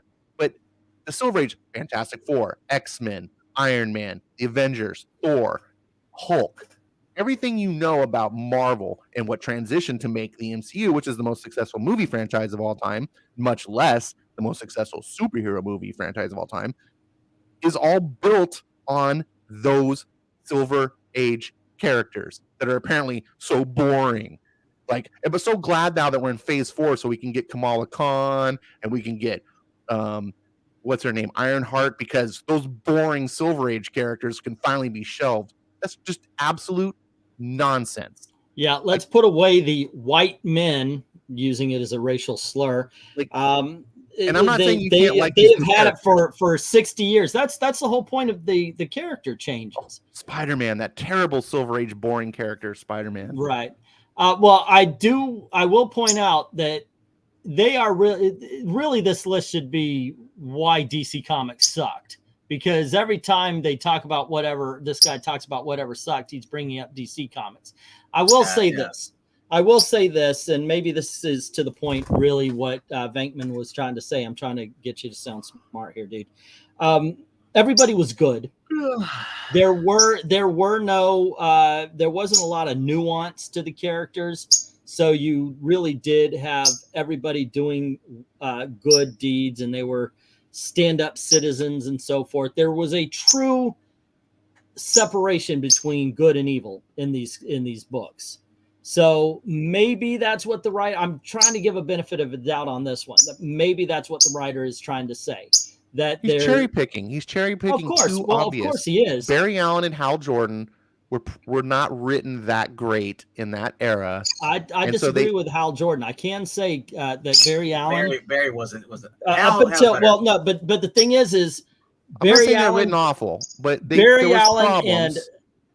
And along with a lot of characters, as the Silver Age grew older, as we were closing in on the on what would be known as the Bronze Age, every character got a boost. Every character started getting nuance. I have said this so many times before that there are no bad characters. There are only bad writers. I'm not saying that the writers that did these were bad. It's just that they began to understand that it's time to write real stories with these characters, thanks to Stan Lee. He's the one that changed them. He's the one that made it go, okay. Now, granted, DC had a little bit longer to understand this than Marvel. Mort Weisinger thought that Marvel and Marvel Comics was a fad, that people eventually would go over to DC again. But eventually, even they became more sophisticated. So I'm sorry, dude, what survived were the characters that were the interesting ones. The Flash, the Green Lantern, bring in the JSA, bring in the Justice League. Wonder Woman got her Silver Age reissues. You got all the Aquaman through Showcase had a little trial and he got his. I've said this before. I'll say it again. Aquaman has never had a bad run. Neither has Hawkman. Even at the height of the Silver Age, where you can say that DC Comics were simplistic, you still got Zatanna showing up in all sorts of books, trying to find her father. And that's one of the best stories of the Silver Age. And it takes place in so many different comics. It's not like they went part 1, part 2. It's just whenever she showed up, that was part of the story that she was telling. So no, I disagree. While the characters were written simplistically, boring they were not. Boring they were not. That's it. Let me get some of these comments, and then we'll move on to number 1. If they think Silver Age characters are boring, it's obvious they didn't read any Silver Age books, and they aren't reading modern comics, or they would never say this. I think modern comics, now granted, as Ash has pointed out, there are some really good modern comics. There's some good Marvel and DC books out there, but they are being written, the bad ones are being written as one note as the bad Silver Age books. All right, let's see. Ethereal says, just talk to my dad. He doesn't know of the Golden Age DC heroes, and he read the Silver Age, says Ethereal. Rhaegar saying, if the so-called Golden Age, Silver Age, and Bronze Age comics were from the 1930s and 1980s, where are the age of comics now? Oddly enough, from 1990 until now, they call it the modern age. I think it's time to break that up. The Silver Age birthed all the most popular characters they are aping over. What modern character are they comparing it to, says Psycho Society. Exactly. I hear the Ms. Marvel actress will be writing the comic book, hiring on merit once again. Dude, I have heard her in interviews. She is legit geek. Yeah. So hopefully, it doesn't mean she's a good writer, but it gives me hope. Like if you told me, who do you want writing a comic, T. Franklin or the chick who plays Ms. Marvel, I will pick the chick that plays Ms. Marvel any freaking day of the week. Do you know what Ms. Marvel? I pick the fry guy at McDonald's over T. Franklin. That is true. But do you know what she knows that Kevin Feige doesn't know? That the Marvel universe doesn't take place in the 616. Cartoon Comics is saying, no, the problem wasn't even the comic book code authority. It was the fact that they are making 100 books at the same time so they could sell 100,000 copies. These days, 5,000 maximum. Yeah, it's pretty bad. I disagree on MCU being the most successful IP movie franchise, box office wise, sure, but not so much quality wise. Yeah, when people say that, they mean the box office. Let's see. Original X-Men failed twice, and it was the third attempt. Aging the team up and diversifying them pushed them into popularity, says Psycho. Let's see. Need a translator for Twiddles. Would that not be nice? I agree with you, sir. I absolutely agree. Let's see. Number 1 had something to do with white men and Comicsgate. I don't get what you're saying there, dude. Chris Blame- Claremont pushed X-Men into popularity. Yep. I'd pick Kirk Franklin over T. Franklin. Okay. All righty. There you go. That's number 2. Let's move on to number 1. No, I think he's Number 1. I think he's trying to say that everybody who hates this guy, like this kind of person, probably blame Comicsgate, because Comicsgate for everything. It's which I don't understand the whole Comicsgate thing anymore, because they're kind of irrelevant now. That I have to agree with you. In all honesty, I forget. 3 years ago, maybe different. I forget about Ethan and his crowd until somebody brings him up. Yeah. Seriously. Okay, let's get to number 1, which is the truth about Stan Lee. Stan Lee was massively influential in the Silver Age. Lee and Marvel spread his legend, making it seem like he was a creative genius behind the greatest comic characters ever created. The truth is much darker. Artists like Jack Kirby, Steve Ditko, Don Heck, John Romita, and more did the lion's share of creating, with Lee mostly editing and sometimes writing dialogue for the characters. Lee wasn't the creative force that he and Marvel made him out to be. Reading Silver Age Marvel comics that are emblazoned with Lee's name while the artist did most of the work is an uncomfortable thing. While Romita kept his job at Marvel, many other artists weren't willing to play along with Lee and left the publisher. Kirby and Ditko, the creators most responsible for Marvel's early success, never got the recognition they deserved. Judging by the recent Disney Plus Stan Lee doc, Marvel is still interested in spreading a false narrative about the Silver Age. Now we know why they made this list. This is for the backlash on the Stan Lee doc. And let me tell you, I saw it. It is very much a it's a puff piece, and why not? Why they didn't put it out during his wait, I did think they did. It was his birthday or something like that. I do got to say, I'm not, guys, why are you not in Elizabeth's room right now? Go into Elizabeth's room with the noise. Hold on just a sec. Then take Twiddles with you. Man, Twiddle, I feel like they're texting the option right now. Twiddles just keep me awake.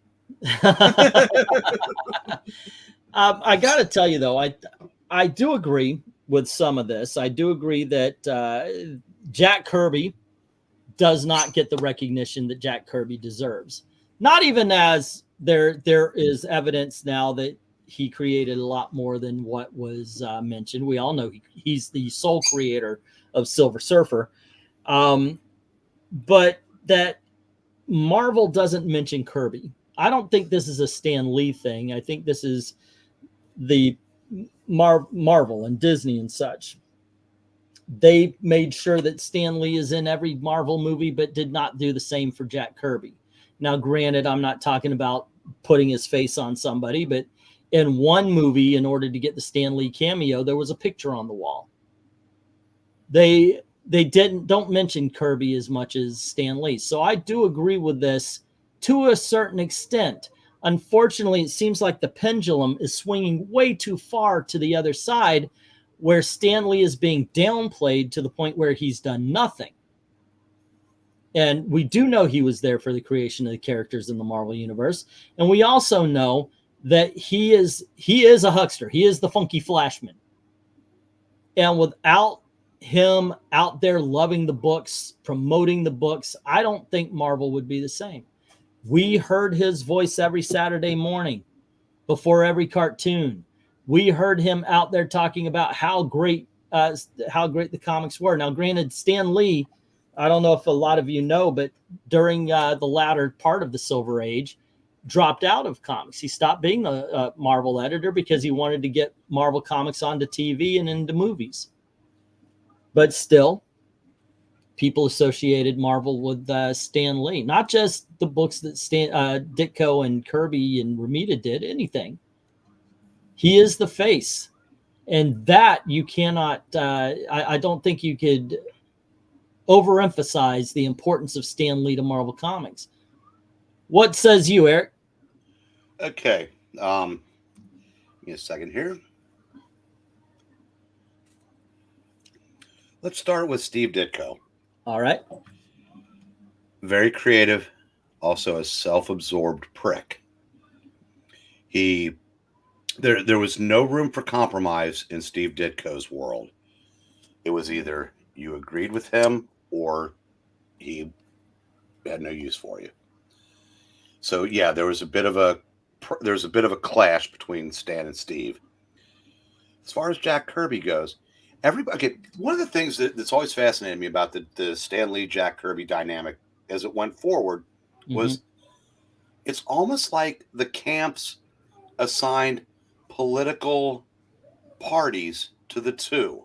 And since this is a left-leaning industry in both the creators and the press, Stan was assigned the role of the evil Republican and Jack was the put-upon Democrat. When in reality, I don't know, what their official political affiliations were, but it was probably closer to the opposite. Stan was a liberal of the day. Jack would probably have been more conservative. Jack was also his own worst enemy and a bad businessman. Yep. Now, I'm not trying to say that he wasn't screwed over, because he was, but this just in. Martin Goodman screwed Stan too. It's just, Stan didn't leave because maybe he didn't have any place else to go. But this idea that it was all Jack and all Steve, that's BS. Now, does Stan get too much credit? Yeah, he probably does. But he was the one out there promoting, selling people on the idea of Marvel Comics. He's the one that went to all the colleges, did the lecture tours, did the article, did the interviews. Jack just wanted to keep his nose to the grindstone and work. Now, again, that led to Jack had problems his whole life. Jack Kirby and Joe Simon broke up. So it wasn't just Stan and Jack. And he went to DC, and he went back to DC, I should say, and he ended up having problems there too. Yep. And as early as a year before he came back, he was already trying to get back to Marvel. So, Jack's kind of a tragic case in a lot of things. That he was. I said, without Jack, we don't have what we have today. But the same can be said of Stan. And you talk about like the Silver Surfer. Jack Kirby puts a guy on a silver surfboard in the background and said, yeah, because if we had a guy that was going around the universe looking for planets to eat, it would make sense that he would have a herald. If it didn't go any farther than that, Jack may have never used him again. So, yes, he created the Silver Surfer kind of about the same way that Jerry Conway created the Punisher and Rob Liefeld created Deadpool. Right. It was other people Cable. On and fleshed them out. And at this point, to quote the woman that should have been president twice, what difference at this point does it make? Because we got the fruits of their labor. I said, that's for other people to hash out. The Kirby family is always going to be bitter, and probably justifiably so. But blaming Stan for everything may not be the correct place to put all of that. Well, Dick Sergeant York, that's not exactly what happened. Stan Lee was a part of the creativity. Now, some people say what Stan might do. They would have conversations and would talk about what was going to happen in the book, and they would make notes. Okay, we have this and this and this and this. And sometimes Kirby would go off and he would draw the comic and maybe add a few things or add a few characters, and it still says created by Stan Lee and Jack Kirby. Whether or not Stan Lee at the topic in the conversation of the book would have included those characters or not. That's the big thing. There's speculation that Jack Kirby has created more of the Marvel Universe than given credit. That I don't think a lot of credit should be taken away from Stan Lee. I think more so credit should be given to the artists that he's working with. One thing that absolutely should be talked about when you mention what is it when people put something, contributions to Marvel Comics that Stan Lee has done go far and beyond just Fantastic Four and the Marvel Universe as we know it as far as the comic characters are concerned. At a certain point, Timely had very few staff members, to the point where it was Stan Lee,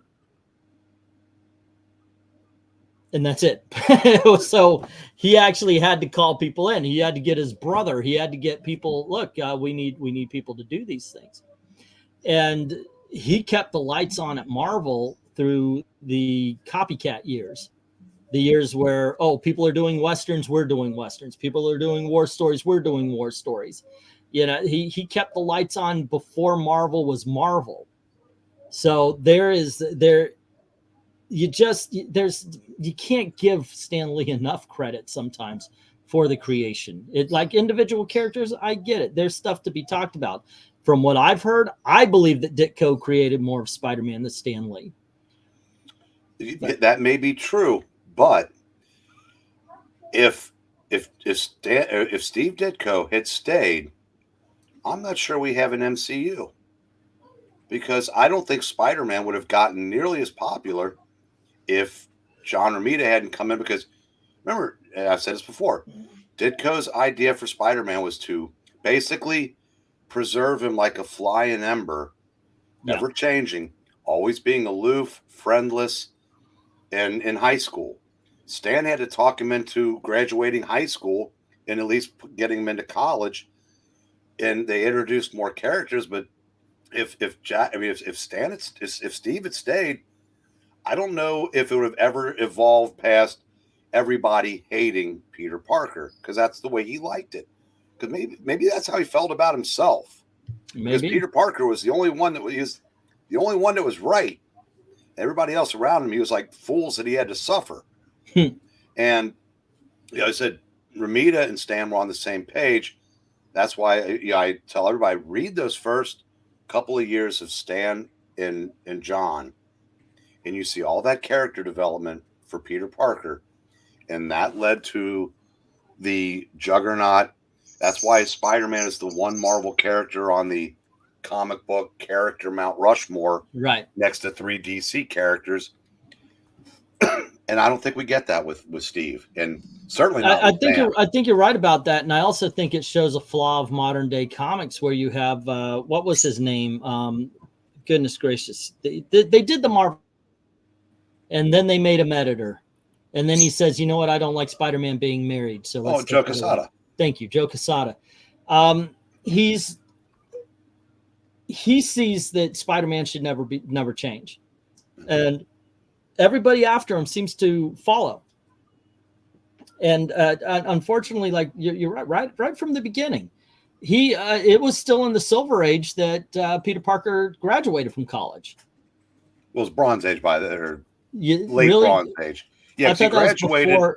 High school was issue 28. College was issue 185, which would have been like 78. Oh, okay, because I remember it's the one where he's standing over. You've got the graduation. That was Bronze Age. Okay. Point being, though, is it's not that far. It's only 10 years? Yeah. In the character's history, yeah, he's already 14. moved on? Yeah, 13, 14, whatever. And you're making me just look worse and worse, but thank you. No. I would say genetics and a good camera are doing that, sir. But. There you go. All righty. All right.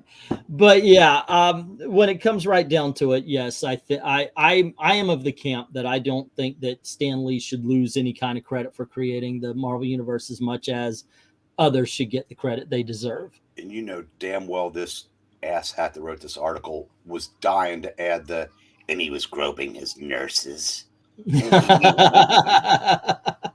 Yeah, that was one of the few stories that came out at the end of Stan Lee's life. I hate when people pull out that one video. I actually made a video mocking it where Stan Lee's like, hey, just remember, true believer, we do the stories of the people outside your window.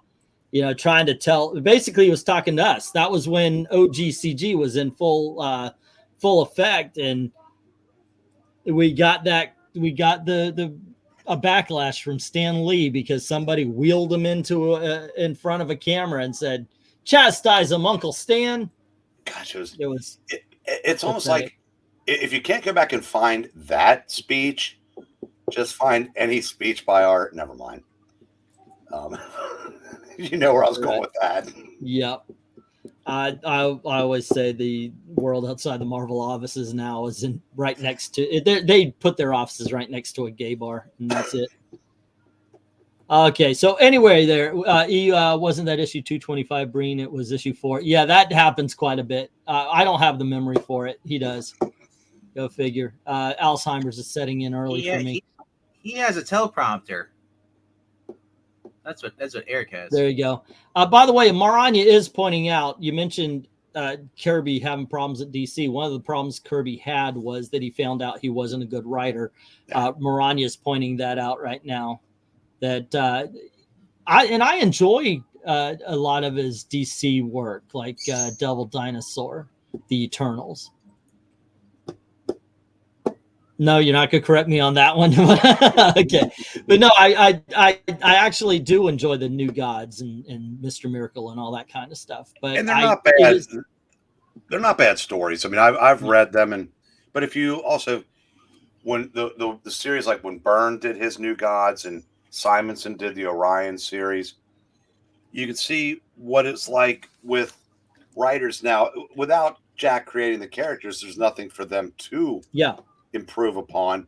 And that, to me, that's kind of what made Stan and Jack work so well, was you did for that time, you had them working together, and that gave us a universe that now allows, it's allowed for multi-billion-dollar MCU, and they're still around for guys like this writer to criticize.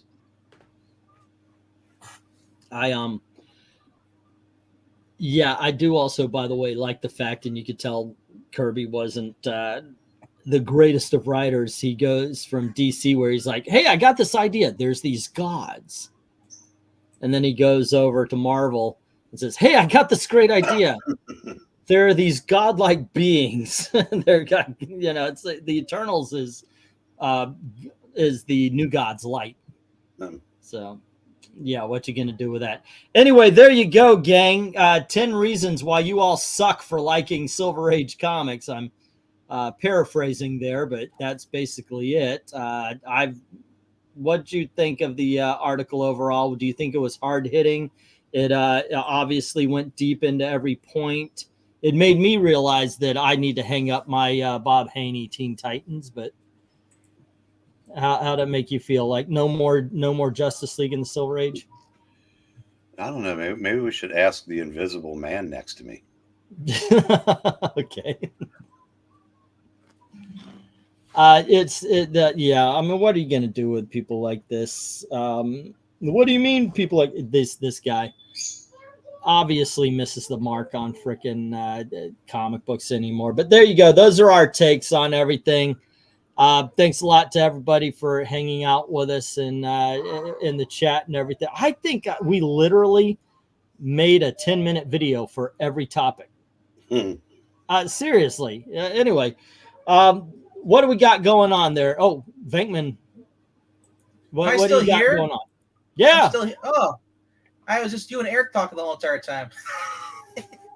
Well, you came here to promote your channel. Promote away. I also came here to turn on the names too, so people can recognize as Eric. Right. So, but I'll quit being crabby for a little bit, and I'll let you know tomorrow night. You can check out the top 5 comic books of the week. Well, most anticipated comic books of the week over on the Geeky Puppet Show, where I and the ratings, Zach, like to talk about new books come out this week, and then we follow. But on Thursday night, the best of the week, we're joined by Eric, as well as Joe's Geek Show. So, all right. So if you like talking about new books, that's the place to go. I got my nieces, so if I can do something, I will.